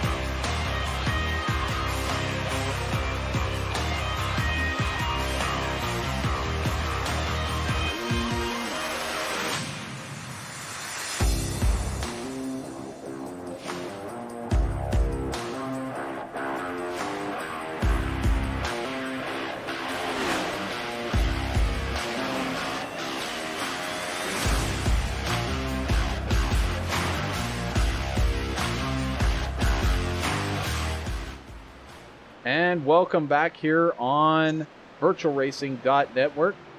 And of course, tonight, this is round number 10 of the NORA Cup Series at Daytona, presented by Abby Sweet Treats. Gives us a quick chance to talk about none other than Abby Sweet Treats Home Bakery. You see it there on your screen. Those delicious cookies. Well, they're artistically created cookies that are so delicious on the outside. They'll make you feel great on the inside. There's Abby right there, and you can see much more of those sweet treats over at Abby Sweet Treats on Facebook. It's Abby Dreyer, owner out of Plymouth, Minnesota. 812-264-1624 or abcobb@gmail.com. And with that, let's go ahead and let's see if I can make this happen here. I'm real slow at this, so we're going to see if we can manage to... did I lose him? Where did he go? There he is. We're going to try to make this work. Stand by. This is live, of course, folks. And there we go. We get a chance to talk with the man who's got Abby Sweet Treats on board right now. It is none other than... We have him? Ronnie Yeah, Norman. Ronnie Norman. There he Yeah. is. Okay, I was making sure that he was actually there before I introduced him. Ronnie, you took the pit stop there. You looked great on that opening stint along with Vincent, but you got caught out by Cody Height on that outside line. Still looking sweet, though. How's it going? No, everything's going pretty good. Been running up front with Vincent, and everything's been feeling great. Me and him have just been pacing the field, and we've been keeping it clean, just trying to stay out front and stay out of trouble. So, yeah, we got bull rush there on that outside there coming to the line. I got really hot and had to let up, so it was unfortunate. I don't want to blow the engine though, so checked up a little bit. Thought we were gonna be all right, but I felt bad not being able to push Vincent there to the second stage win. But I think he's got the most stage wins on the season, so I think he'll be all right with losing one. Absolutely. Well, how about for you and the number 33 Abby Sweet Treats machine? Is there a chance at a possible podium or victory at the end of this one? Yeah, no, we're going to try to get Abby Sweet Treats in the top 3. Hopefully we'll be talking to you after this race, and if I can just get linked back up with some teammates, get back up to the front, hopefully we can be talking to you after this race is over with. Well, we'll get you back there to the rest of your teammates. Good luck to you out there. We'll be watching on and thinking of cookies. All right, man, thank you. So that is, of course, Ronnie Norman, who, they really had it all going for him. It was Arthur and Norman dominating the first part of this race. Arthur taking stage victory of stage number 1 there. But Cody Height had it in the bag and got pushed by Chad Engel there to the lead. Do you think we'll see, what do you think we're going to see? Are we going to see Arthur and Flatline and Ronnie Norman? Or are we going to see Height be able to pull this one out, or another driver? Well, we're back underway here. Either way at Daytona. Yeah, it's definitely going to be Ford versus Chevy the rest of the race. And the Fords we saw worked really well together at the end of that last stage. And now we see the Chevys in the lead, but there's 2 Fords right behind Todd Slauson. But it looks like Vincent going to go to the outside here. I'm waiting to see if KPR jumps to the outside in front of Vincent. It looks like they're just going to stay here tucked in behind Todd Slauson, which in the lead now after going a lap down earlier in the race. That is some stunning stuff, some great use of those caution flags. And now we've got a full send motorsports driver up there in the front. That's got to make you feel pretty good, Christian. Yeah, I wish I was still out there with them, but obviously I jumped up here in the booth instead of continuing to run many laps down, which would have just been boring in my opinion. But he's doing pretty good out there without a teammate. He's making it work with the Chevys. I'm sure he's made a deal with Flatline and JRC to work together because we do have manufacturer championship. So Chevy versus Ford is going to be the story all year, and Dustin Kleba and Vincent Arthur are going to be 2 of the top runners for that. Well, Kleba there now has taken back into that lead spot with Cody Reeder in second, Vincent Arthur now in third. Already getting back up through the field, Arthur. He sure knows how to make that Chevy go very, very quickly to the front. But Slauson still holding tight there in 4th spot. Chad Engel, familiar name there, he pushed Cody Height to victory there in stage number 2. He's in 5th place at the moment. So Cody Height back in front of Engel, and we're going to have to see if these two don't team up again. Either way, Arthur challenging to the high side. Kleba and Reeder on that low side, still trying to stay with it. Slauson holding on that low side as well. Here comes Height up behind Arthur to push, getting between the 2 Flatline Motorsports drivers. So breaking up that Flatline duo of Arthur and Norman, and they're all just hanging on that outside. So perhaps Arthur and Norman got the cue after stage 2, and they say, hey, let us try the high side. Cody Height and Engel can make it work. Why can't we make it work? Yeah, those 2 are going to do everything they can to get into the lead. And like Ronnie said, Vincent has won a lot of stages this year. All of Flatline has won a lot of stages this year, honestly, because I think for a couple weeks in a row there, it was a 1, 2, 3 for Flatline Motorsports. But now we come to a track where anybody could win, and you still see them fighting for the lead. So you can tell that that team has their stuff organized and are very good at whatever track they can go to. Absolutely. Well, if you're out there in YouTube land, let us know who you're rooting on, where you're watching from. We appreciate it. If you're not already subscribed to VirtualRacing.Network, this is the home of NORA Trucking Cup Series action all season long. You want to make sure you hit that subscribe and the notification bells as well. You'll be able to get notified of all the upcoming races, and make sure to hit that like button as well. Super important to us. We do appreciate it. But this action has been non-stop since the beginning. Justin Kleba, he started on the pole. He's drifted way back. He's even gotten involved in an incident. Here he is back at the front, and now Kleba and Cody Reeder, KPR Motorsports drivers of that team, are now 1 and 2. Here comes Vincent Arthur on the outside, though. He may have what it takes this time to get on by.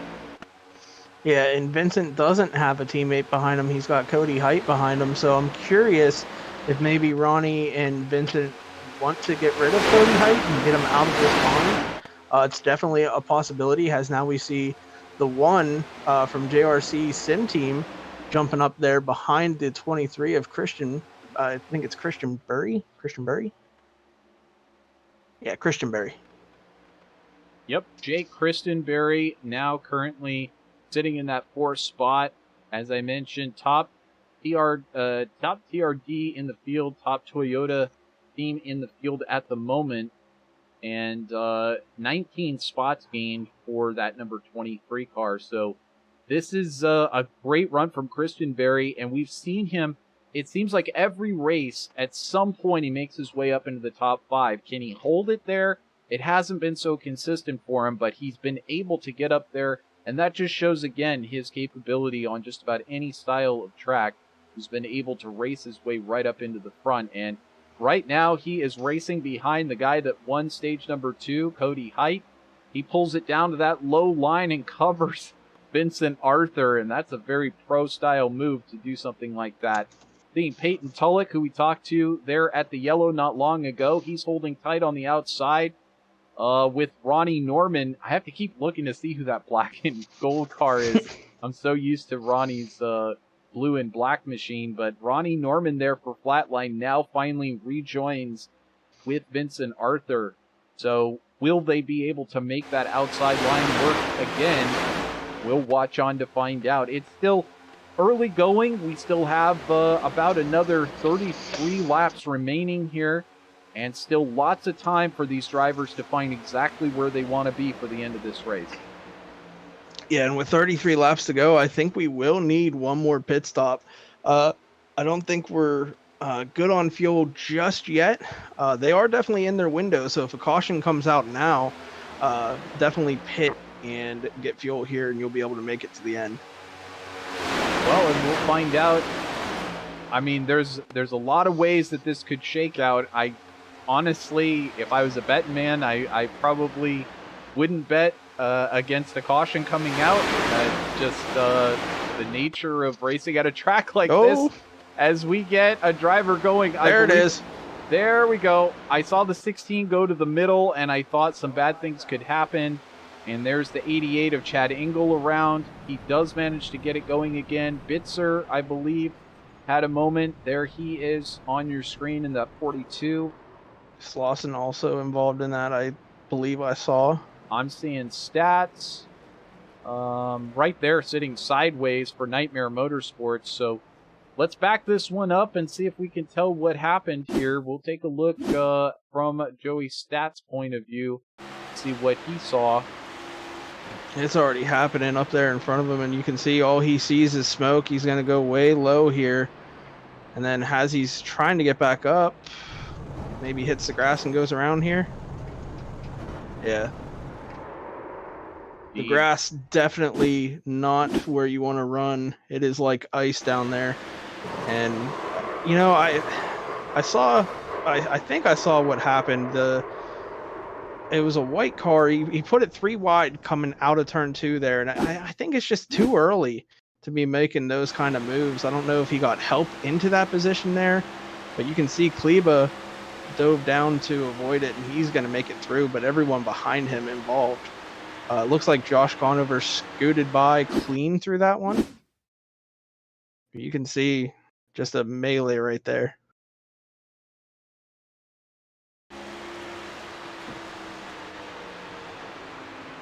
I'm curious if maybe it started with Reader.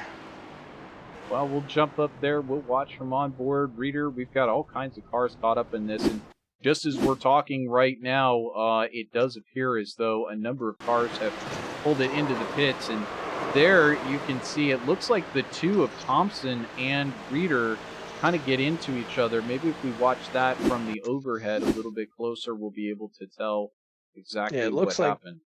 It looks like it's already starting at this point, like the contact has already begun. So I kind of want to see what brought that contact to be. I don't know if Reader moved up the track. Well, as we back it up here, it looks like some real beating and banging. Now I see what happened. Todd coming out of the corner, his wheel maybe got light on him, came down a little bit too far, gets into the right rear quarter of Cody Reader, and gets him up the track. So definitely unfortunate for a lot of these cars here. You see Todd tried to go down to avoid Chad, making a aggressive move there. As he got put 3 wide, he tried catching it, came down the track a little bit. It scared Todd, and I think he went down a little bit lower than he wanted to there. Well, either way, a lot of cars involved, and yet everybody does manage to get in and get those pit stops done. With that, we're going to step aside here. VirtualRacing.Network. We'll be back in just a moment. About 30 more laps to go here, so lots of action to come. Stay tuned.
And we are coming back to the green flag here at Daytona.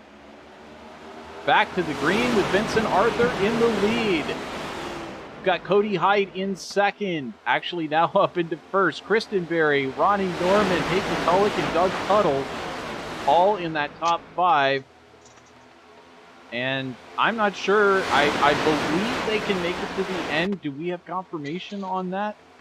Well, we saw Todd have to pit at about lap 28 because he stayed out, and there was a caution in between that. So it might be about 27, 28 laps on fuel in that area, because they do run lower tanks than in real life. So real life, you can make it like 40 laps. So I think with this, I think it's going to be about that 30 lap mark. So they're going to be very, very close. Well, we will look to find that out. It could get quite sketchy at the end if we don't get another caution and allow these drivers to come in for more fuel, but or stay out there and get some yellow flag laps and coast around a little bit. But either way, it's Arthur and Norman who are now front to rear as these two teammates are picking up where they left off in the very first stage of this race. Although I did just see Vincent Arthur on the screen just a little bit. Yeah, which is very rare. Very rare, and that's got to be quite scary for not only Vincent, but for the rest of the field. You know, when you do blink out like that, I've said it before, the whole rest of the field drops away for just a moment. So it's quite unnerving for the driver that blinks out, because you have no idea where you're going to end up. And sometimes it could be a couple of seconds until you pop back up on the racetrack. Yeah, definitely a frightening thing. Whenever I had my issue, everything froze and I couldn't see anything. So I was just hoping that I didn't kill anybody whenever the computer froze. But looks like Todd Slauson, he was just involved in that wreck, and he's already making some moves here, still in the race. I thought for sure that might be day ending, but he is recovering pretty nicely. I mean, that pit crew over at Full Send Motorsports, I don't know if you're just feeding them the right kind of cheeseburgers or what's we paid going them good on. money. I see. no expenses spared over at Full Send Motorsports, but either way, back in the game, so to speak, for Slauson, and he's working his way back up towards the top 10. Arthur, Norman, Tulloch, Kleba, and Conover. What? Josh Conover back up into the top 5. We haven't even been talking about him tonight. And now he's back into the top 5, so not so bad for a driver at Flatline who maybe hasn't been having the opening that he's wanted for himself here tonight, but he's managing to get up there and do what needs to be done. 23 positions gained for Conover, and here comes that very familiar Hendrick Motorsports paint job on there.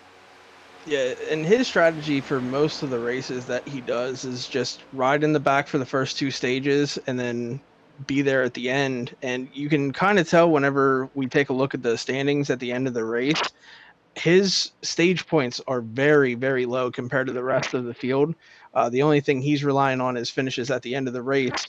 He did tell me that he was going to try to get some stage points in the future because he hasn't been up there in the stages.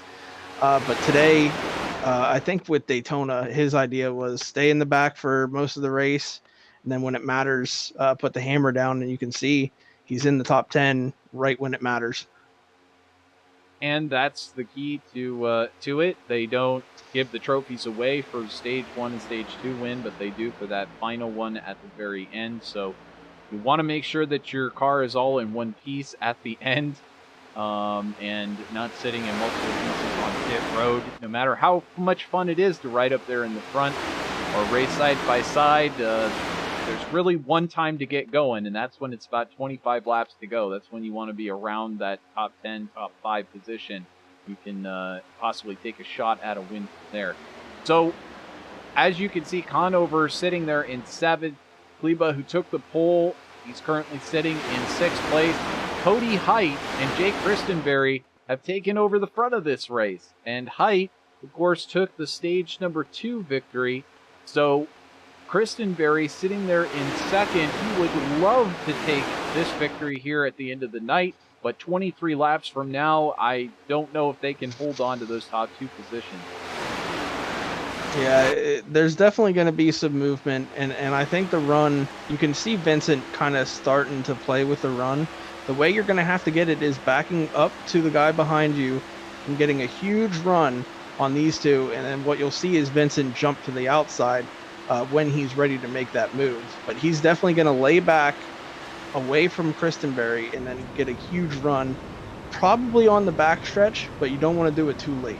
So it's going to be interesting to see when he makes that move, as we see actually a move happening right now. The 43 has taken the lead. He shot up there like a rocket. Joey Stats up into the lead for Nightmare Motorsports. He's bringing 4 cars for Nightmare Motorsports we didn't even get a chance to call it out, but all four, or three cars, excuse me, for Nightmare up there. You've got Stats, Dunford, and Guileless all up into the top three at the moment. And Guileless having that beautiful number 3 paint job on there, along with the infamous smoke paint job just up in front. But I can't even believe what I'm seeing watching Nightmare Motorsports. In fact, it is Matthew Hibbs who, for Nightmare Motorsports, now makes up the 4th position. Wow. That is some awesome teamwork. And Nick Guileless riding in the Dale Seniors team, so he is using Dale's wisdom to get his team up there. And we have seen this before in real life, where the 3-car maybe blocks the rest of the field for his team to try to get a win. So we'll see if maybe Nick mimics the real life situation and tries to keep everyone else behind him and let his team win here. Well, this is very quickly becoming the throwback series. We've got the 20 there with the throwback to Tony Stewart, and the 3 with the throwback to Dale Earnhardt. I believe the Hooters car, is that not Alan Kulwicki who ran that Hooters car there in 4th? I could be totally wrong, but my brain's telling me that was Kulwicki. So we're seeing a lot of great throwback teams. Either way, Nightmare Motorsports 1st through 4th at the moment here with 20 laps to go. And I tell you, Christian, Nightmare Motorsports, I mean, I try not to make the same pun every single week, but they have been having anything but a dream race each week. They've struggled to really get up there and lead these races. But right now, they're showing that at least at Daytona, they have a great team to be able to compete for a win. Yeah, they definitely used some type of strategy, maybe laid off the front pack and then just got in line and had a huge run and took advantage of it. I think that's maybe what happened, but we won't know because they came out of nowhere. So, and now we see 2 cars trying to work the outside here. That's Vladelich coming up on the outside. He's now moved into that 2nd spot along with Cody Reeder for KPR Motorsports, and they're kind of bringing Dustin Kleba along as well. So very quickly, the top spots are changing. As you know what I'm interested in, maybe we see it broken up a lot up here in the front. They might be saving fuel because they might not be full throttle. That'll save like 1 or 2 laps. So that might be why that run came. Maybe the front group was saving fuel, just kind of riding, and they were full throttle and got up to the front. So it could be a fuel strategy situation. Absolutely could be. I think everybody just saw also Jacob Vladelich having a big moment there, blinking out and disappearing for several seconds, pulling it down much lower. And my goodness, he does manage to get it back underway there. And yeah, this is very strange. Like, we see Vincent Arthur laying back very far, and we see these guys not up on top of each other, even though there's 18 laps to go. So I'm very curious if everyone's just kind of riding half throttle to save fuel at the moment. And some people think that they're good on fuel, so they're pushing it as hard as they can, like Reeder and Kleba. Maybe they think that they've got enough fuel to make it. Or that we'll have a caution incoming, which is a 50-50 bet, like putting it on black in Vegas roulette. I mean, it's a pretty good chance that there could be a caution here before the end, and then you've got the right track position to be at the front at the end. But either way, Reeder and Kleba walking away with KPR Motorsports like nothing's wrong, like they got plenty of fuel in the tank. And again, none of these drivers. I showed that Vladelich came in on lap 90. Now, that could be our software, but I guess Vladelich came in that extra lap later. Could that be the difference? Just 1 more lap worth of fuel? It very well could be. I mean, especially if they get a green-white checkered, I think Jacob's going to be in the best position, but I don't know. These guys might have to pick it up because Reeder and Kleba are out to a 2-second lead now. And we were I talked about this earlier. the tandem could potentially work at this track, and we can see Reeder and Kleba just absolutely gap the field, as now Vincent Arthur giving Jacob Gladelich a big push. So maybe Flatline has now said, okay, we've saved enough, it's time to go. As we see the 24 and 33 right there, we got the one from the JRC Sim team, which is aligned with them right behind them. And we can see kind of everyone pushing maybe a little bit harder now. So maybe they might think that they're good on fuel. Well, some interesting strategy working out here in the closing stages of round number 10 at Daytona, the NORA Cup Series, putting on a fabulous show as it has been each and every week. And this is shaping up to be a very interesting one. Out in front, the two KPR Motorsports drivers, Cody Reeder and Dustin Kleba. Kleba qualifying on the pole here tonight, drifting back a ways and now riding with his teammate up front. And then you've got a 1.6 second gap back to Jacob Gladelich, who came in on lap number 90 and possibly has that extra lap of fuel that might matter at the very end. Will Reeder and Kleba run out of fuel? Will it be Gladelich, the only one to have enough fuel? Will Arthur and Norman have saved enough fuel, or did they react a little too early, not having saved enough fuel? We'll find out here as there's just 14 laps remaining. And it does look like Brady Motes is now up into that mix, trying to pass Ronnie Norman on the inside. He's on the outside. He's got Brian Powell with him on the outside as well. They're going to try to work that outside group once again. And you see Conover pull down, my goodness, in front of Peyton Tulloch. Really chop the nose there, trying to get in position on that low line. And here comes Powell down to the low line as well. Everybody now single file through this pack, and they're finally starting to catch those two leaders of Reeder and Kleba. So I'm not sure. I mean, it's down to half a second. I don't think that lead's going to hold up. Just 13 laps remaining to see who's going to win here at Daytona. Yeah, these guys are going to be driven by like it's a freight train on their outside, as we see 4 Chevys working against 2 Fords. And that's just no matchup, because the closing speed that Jacob, Vincent, and now you see Flatline, they left Jacob out, but they also left their teammate Josh, their team owner, Josh, out there to hang. I see that, and Arthur's so very quick to dump Gladelich and say, thanks for the tow, but I'll be seeing you later. Ronnie Norman in tow there, and as you mentioned, also Josh Conover, the owner of the NORA series, getting left in the dust. But probably no hard feelings there. I'm sure Josh knows it's not just all about Josh right now. It's Arthur and Norman out there in front trying to battle for the lead. But you would know more than me, Christian, about Josh. Do you think Josh would feel slighted by that dump? No, I don't think so. I mean, he's kind of a laid back guy, so he probably joked around with them like, "Oh yeah, thanks for leaving me." As now we see Kleba and a few others pitting here, all the Fords coming in together here. Absolutely, Kleba, this is Reeder, interesting. Motes, Christenberry, Engel, and Slauson as well, bringing it down onto pit lane. So they want to be sure that they're going to have enough fuel. I guess the question is, can Arthur and Norman and Josh Conover, who now Matthew George, it's now a flatline 1, 2, 3, 4, can they be sure that they have enough fuel to make it to the end? I'm not sure. With these Fords pitting with 10 to go, it makes you think that maybe they're quite a bit short. So we may see them pit this lap here. As no, they're gonna stay out. So I'm not sure.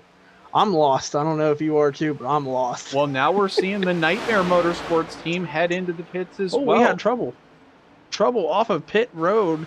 I don't know who that was, but I definitely saw a lot of smoke in a car sideways off of pit road.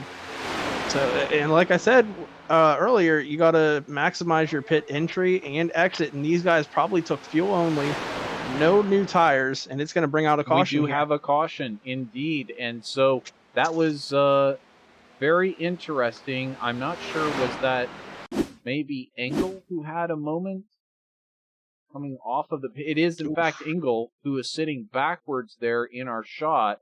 I'll back it up and we can take a look at what happened.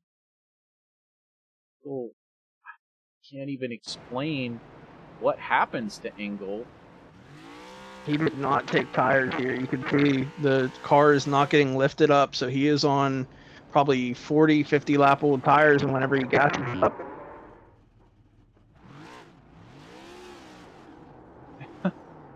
he tries again here, and then I think it's going to loop around again for him. And you see he's on the throttle hard and loops around again. Wow. Tell us what's going on there, Christian. That's just lack of rubber on the tires. I mean, you get on the throttle. Might cut out there. You get on the throttle a little bit too hard, and that's going to happen.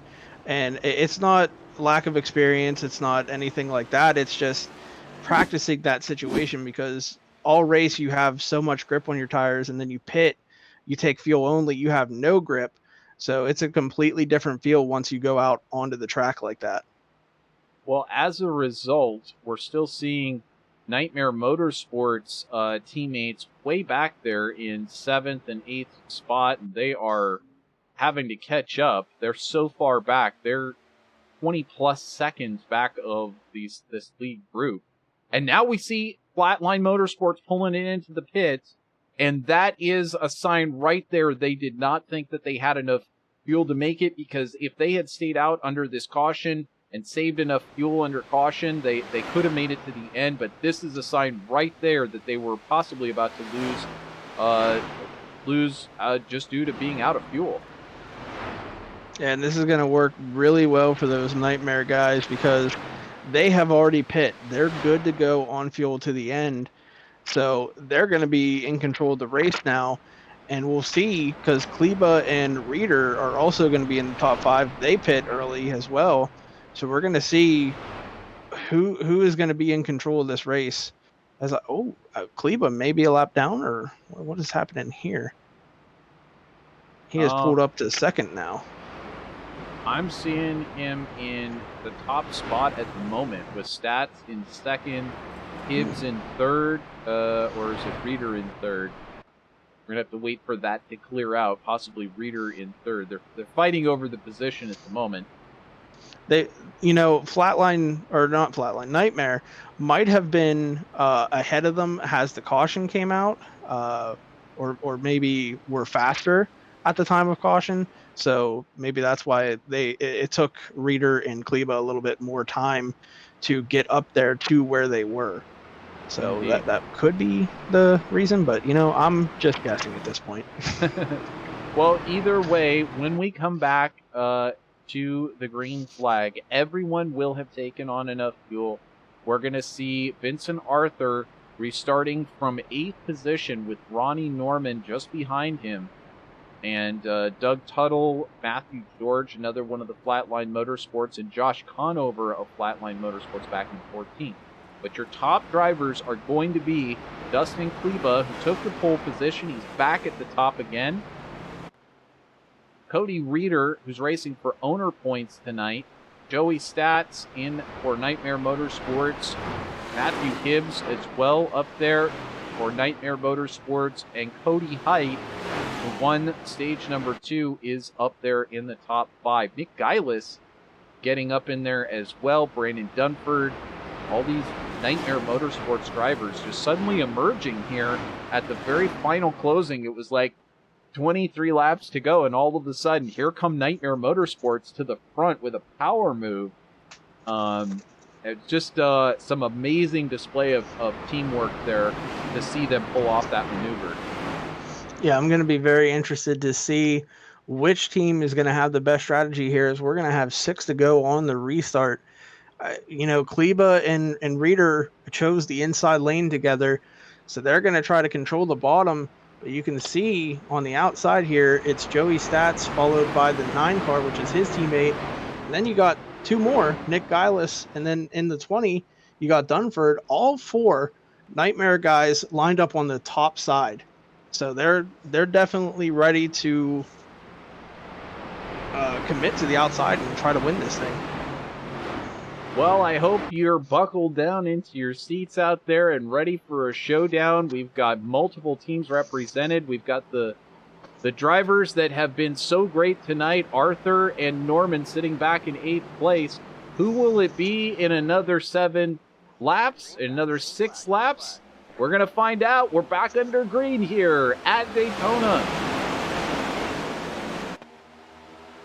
And it's Dustin Kleba who holds on to that leading spot with Cody Reeder there in 2nd place. Joey Stats, in 3rd, but Cody Heitnell merges up into 3rd. And you can see Kleba and Reeder have a little bit of help there with Cody Height because he is the only other Ford anywhere near him. He has got a party of Chevys coming up behind him the whole way back to Brady Moses, the next Ford, to help those 3 on the bottom. So it's Chevy versus Ford here up front. Oh, no! Oh, my goodness. Oh, and we're still wrecking. This is a big one. Ronnie Norman involved. Josh Conover involved. There's too many to name right now. There's a lot involved in this one. And my goodness. This was the big one that we thought could happen here tonight. And it comes out with just 5 laps remaining. What a difficult run for some of these drivers. And I think really what started it all possibly was Joey Stats for Nightmare Motorsports. I'm not sure if it was Joey. Who was it? It was one of, I believe, the Nightmare Motorsports drivers. Possibly I want to say the Hibbs. 9, yeah. Yeah, the 9 gave a little bit of a bump to the 43. He just wasn't, I talked about it earlier, you got to be dead even on the back bumper, and he was a little bit to the left side of the back bumper, and it hooked him around. So, I mean, it's a product of this racing. You got to push aggressive, but that was a bump gone wrong, and then you can see the rest of the field trying to check up and avoid it, but just a lot of carnage here as a lot of people aren't holding their brakes and they slide up on the track, and it just furthers the wreck as we see a bumper right there get destroyed by the 9. My goodness. It's funny for us, but you could imagine if you're racing this whole race and Christian, you were up there in the front like the 43 was, you got your teammate behind you pushing you, and he just pushes a little incorrectly there for that corner. Yeah, I mean, this is a 120 lap race, I believe it was. And, you know, you're 115 laps in. It's coming down to the end, and everything you've done for the past, what is it, an hour and a half just goes out the window now, and your day is over. And that's just unfortunate. You know, mine ended early, so I had time to come back from it and calm down. But these guys, oh man, this is going to take a while to calm down after this one. Well, and you look at who else was caught up in this. A lot of the front runners, all of the Flatline Motorsports teammates caught up in this one. We'll take a look now from Josh Conover's point of view. This isn't going to be a pretty view here.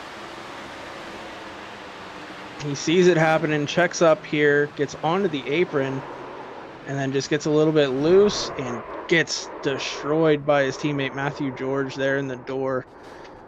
He thought he was clear, and then last second he gets hit on the door, and those surprise you. You know, some of these people have direct drive wheels that have force feedback that are pretty heavy. So when you think you're out of it, you kind of relax for a second, and then that hit comes over and just smacks the wheel out of your hand.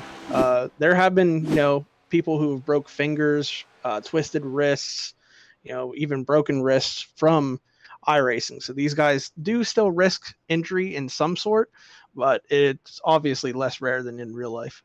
Well, and in real life, they do tell you certainly take your hand off of the steering wheel.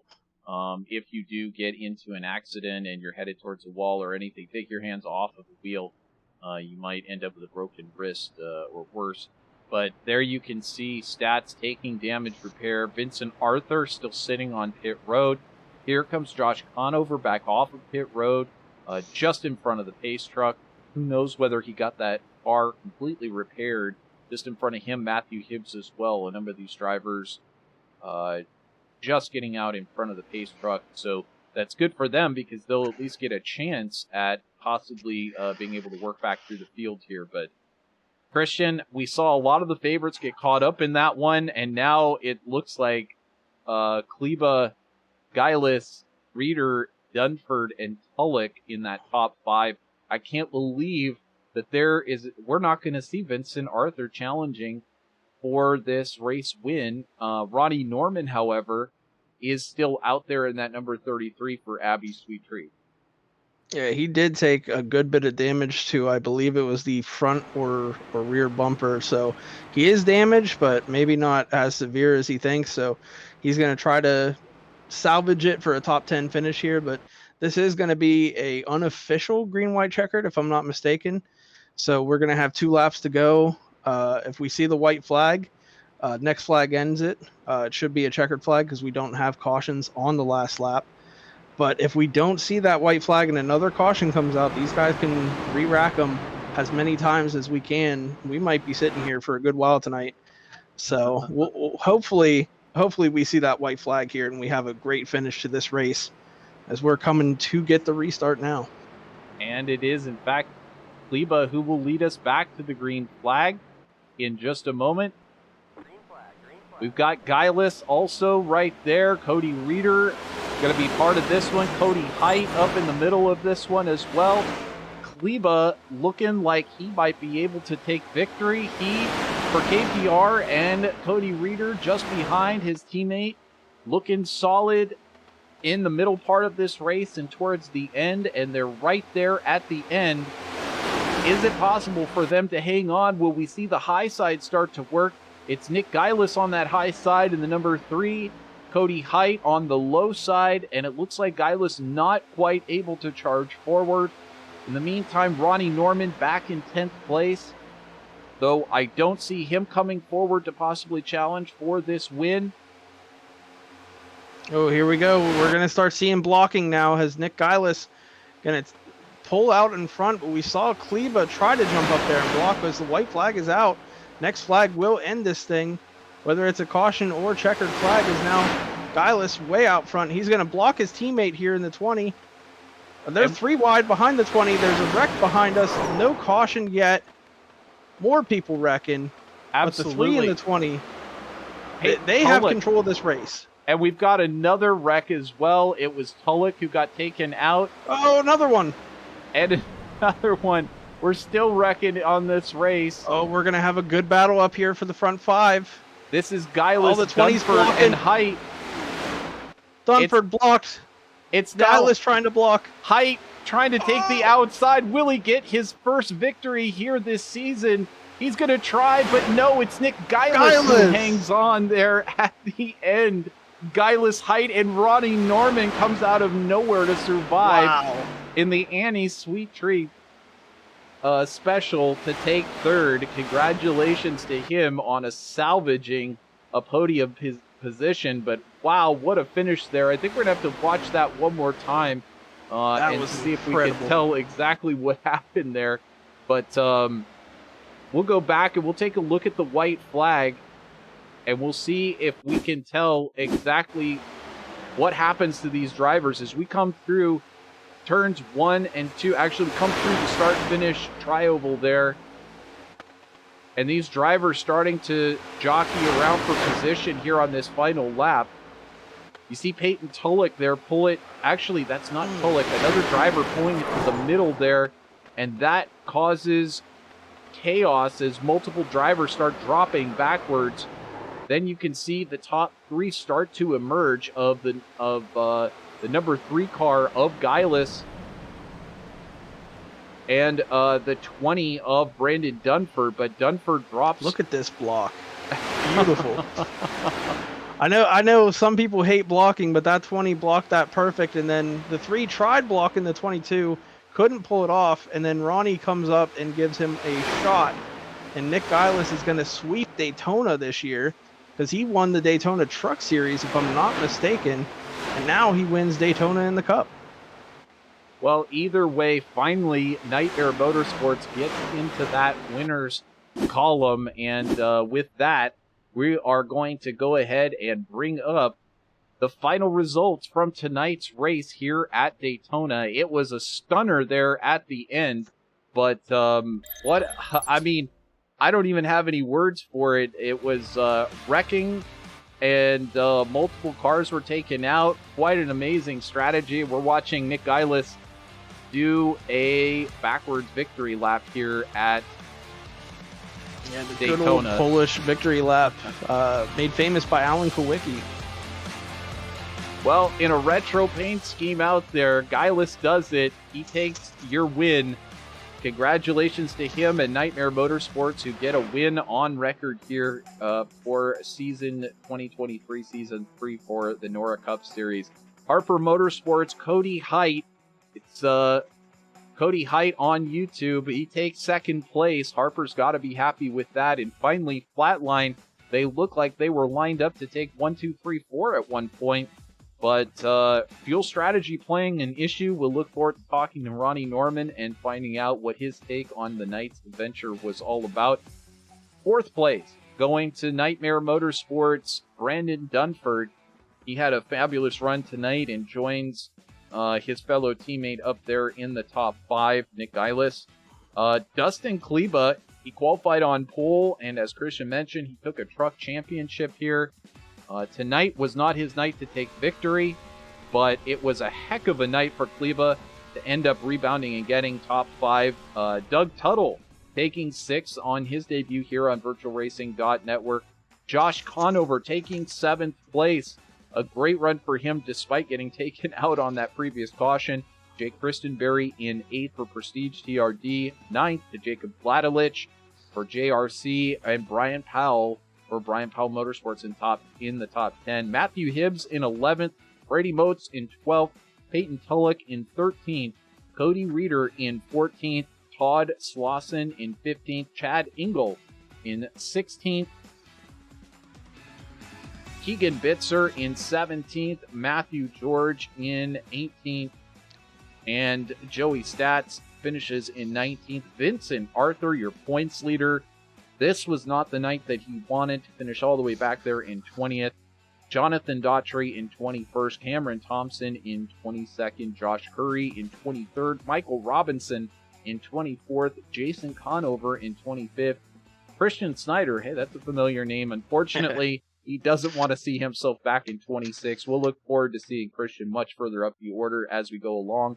And he did finish in front of a couple of drivers. Corey Danielson checking out in 27th. And Timmy Harper, another frustrating night for Timmy. He's got the speed to be up there in the top 5, but a difficult night ending up in 28th spot here. So, Christian, we'll get a chance to talk with some of these drivers here. In Abby's Sweet Treat Victory Circle here. So let's go ahead and see if we can bring in Ronnie Norman. Take us just a second here. Yeah, this will be a fun interview here. So there he is. Why don't we go ahead and let you two catch up there. Christian, Ronnie, thanks for joining us here. Christian's got some questions for you. Well, Ronnie, you take the sponsor for the league and you get a top 3 and you get to get interviewed the first time with them on the car. It was a wild race. I know I was there for the beginning of it, but it got wild there toward the end. Tell us about your race and how you got through that mess at the end to get a top 3. To be completely honest with you, I was not expecting to be up here with you boys right now, so I'm thankful for that. I went back and watched. I believe I crossed the line 10th coming to the white flag. So 10th to 3rd on the last lap, man, that's exciting stuff right there. I honestly thought I was going to get a run to maybe take the win, but I went to the low line, and unfortunately everybody started going around other people, and stuff opened and closed, and I just had nowhere to go, so I just pushed the 3 to the win. So pretty cool to see the 3 car in victory lane at Daytona. It's really happy to get Abby Sweet Treats and on the podium with her first race on here. That's awesome. Hopefully it was a fun race. I know it was action-packed from the beginning. Was able to run up front most of the race, and unfortunately lost my teammate there, Vincent, to a wreck, and hated to see that for him.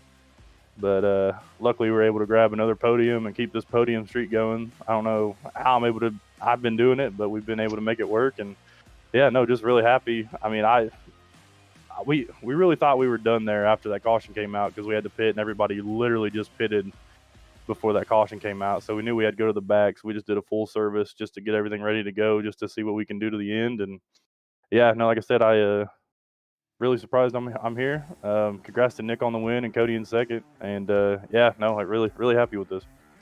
Well, I want to talk to you for a second about that that caution that came out. It seemed like everybody was kind of saving fuel.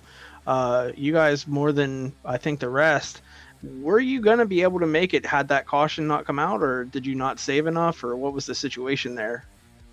I think, well, in the beginning we were running hard, and then we realized like, oh, like we're not going to make it. So that's why everybody got single file. We went back to like 9th and 10th, I believe, but we were saving. And then finally, once we were saving, we were like, yeah, there's no way we can make it, so let's just go for it. And then that's when we went back to the front. We would not have made it. We would have had to pit. I don't know if anybody would have. I have no idea. But yeah, no, like I said, the caution came out. We were planning on just running it dry. Some other people came in early, but yeah, no, our plan was to run it dry, come in a pit, and then just see what happens. But no, I mean, once the caution came out, it just kind of reset everything. Well, it was me and Trevor were scratching our head trying to figure out what the strategy was whenever you guys were backing off, and we saw Kleba pull out to a 3-second lead, and we were shocked. But congrats on the top 3 yet again. You guys in Flatline find a way to finish in the top 3, I think, every week this season so far. So congrats on that. Is there anyone you want to give a shout out to before we send you on your way here? Yeah, no, just once again, really happy to have Abby Sweet Treats on the car. FanDuel, Sportsbook, I believe I got NOS Energy, and McAllister Reynolds of Columbus, Indiana. Shout out to you and Trevor in the booth for calling the race. Thank you to VirtualRacing.Network for putting on some awesome shows for us. Just excited to get out of here with the third. Ready to move on to Dover next week. I'm sure it'll be another fun race, back to kind of a short track, but not really. But hoping we can keep this streak going. And once again, congrats to Nick and Cody on first and second. We'll see what we can do next week.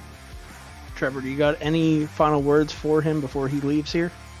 So what kind of deal did you work out to put Abby Sweet Treats on the livery there? Do you get like a free rack of cookies if you take the championship, or what?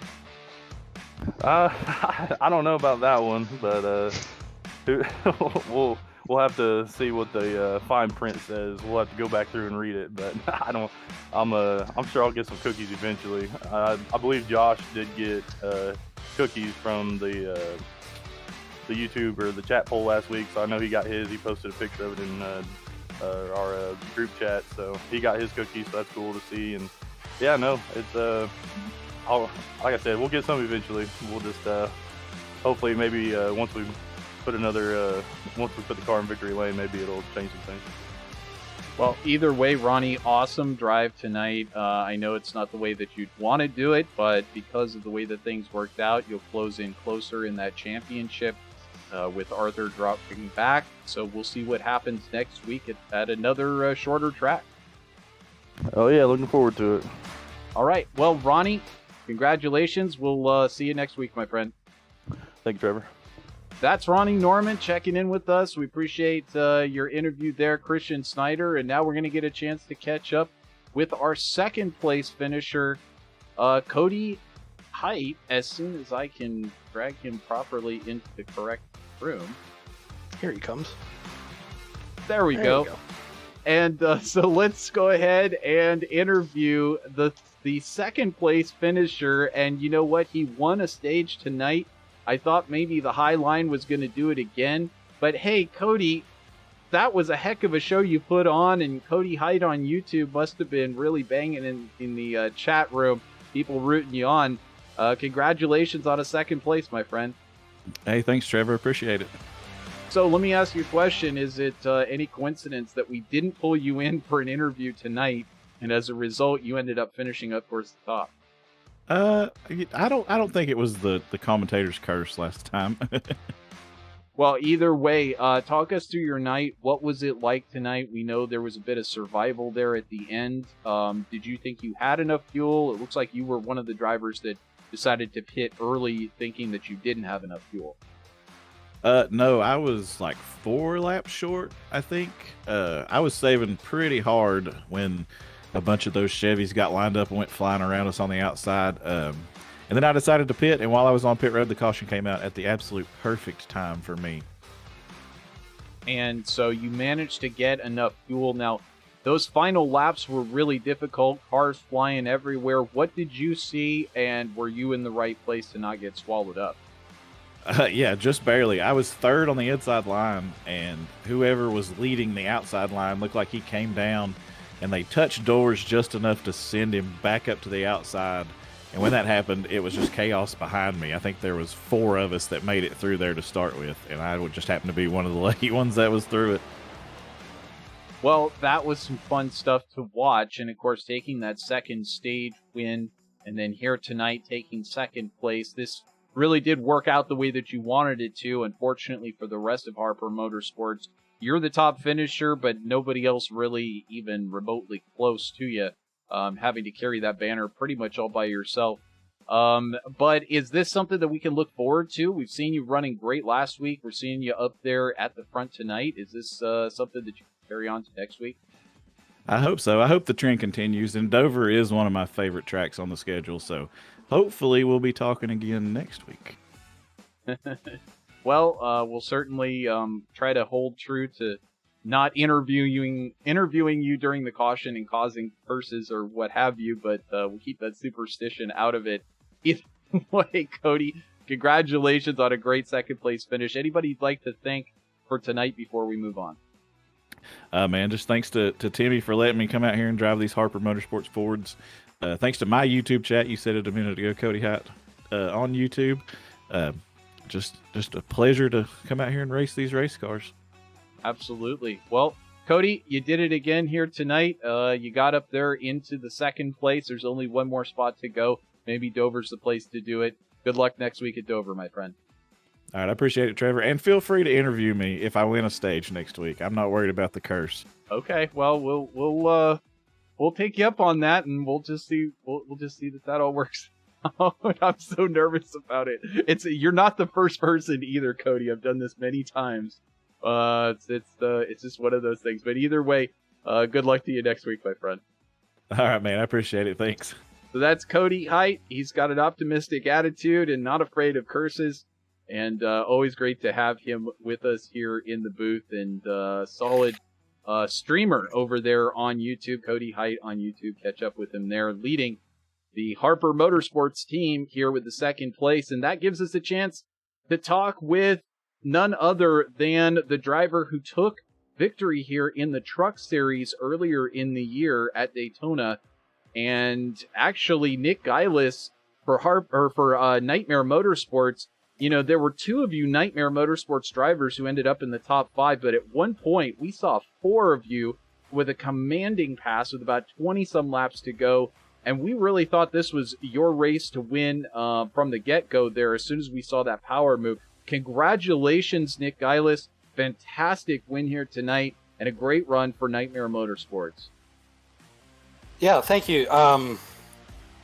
I absolutely couldn't have done it without the teammates. Brandon for getting me to the lead to begin with on that green white checker. Matt, Joey for running as well as they did all race long. It was fun. Seeing a black number 3 in Victory Lane at Daytona in that paint scheme style. That's a moment that I live for. That's so awesome. It's why I put it on the car. It was originally supposed to be for Talladega because when Junior ran it in 06, but things happen and we end up at Daytona. So I am 2 for 2 at my home track. Well, we were commenting on it earlier. It was there were multiple retro cars out there. I think between yourself with that 3, and then we saw the Hooters car out there, and numerous other cars out there with retro throwback paint jobs. But still super cool to see the number 3 take victory here. A real kind of a tearjerker, honestly, a bittersweet thing to see it at Daytona, but still awesome from you, Nick.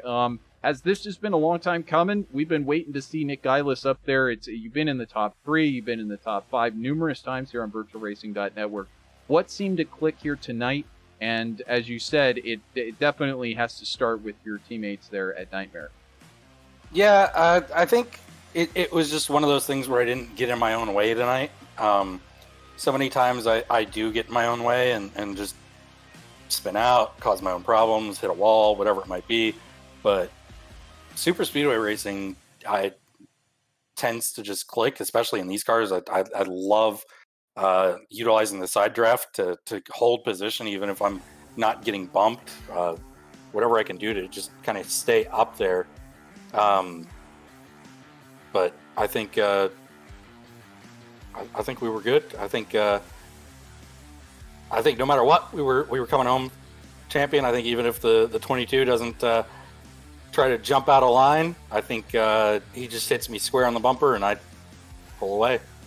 So Well, I think that was going to be it either way. Coming to the finish, once Brandon was on that high side, it was done. Well, it was an awesome finish to watch, and you held out over Cody Height, who I guess it really was Chevy versus Ford there at the end, with the Chevy coming out on top. And also, Nick, this is, as I mentioned, a great run for Nightmare. Nightmare has had some real difficulty here. We've seen a lot of races where get up there, one of your drivers is up there in the top positions but drops back, but you managed to pull it all together here tonight. Maybe it's looking good for next week at Dover. Is that your style track? What's your thoughts on next week? I can't speak for me next week. I really can't speak for the rest of the team either. I know. Well, I can speak for me. I don't like Dover. I've never liked Dover. It is not a track that I run well at, and potentially it's very dependent on what game we're going to. I may not even be home for it. Oh my goodness. Yeah.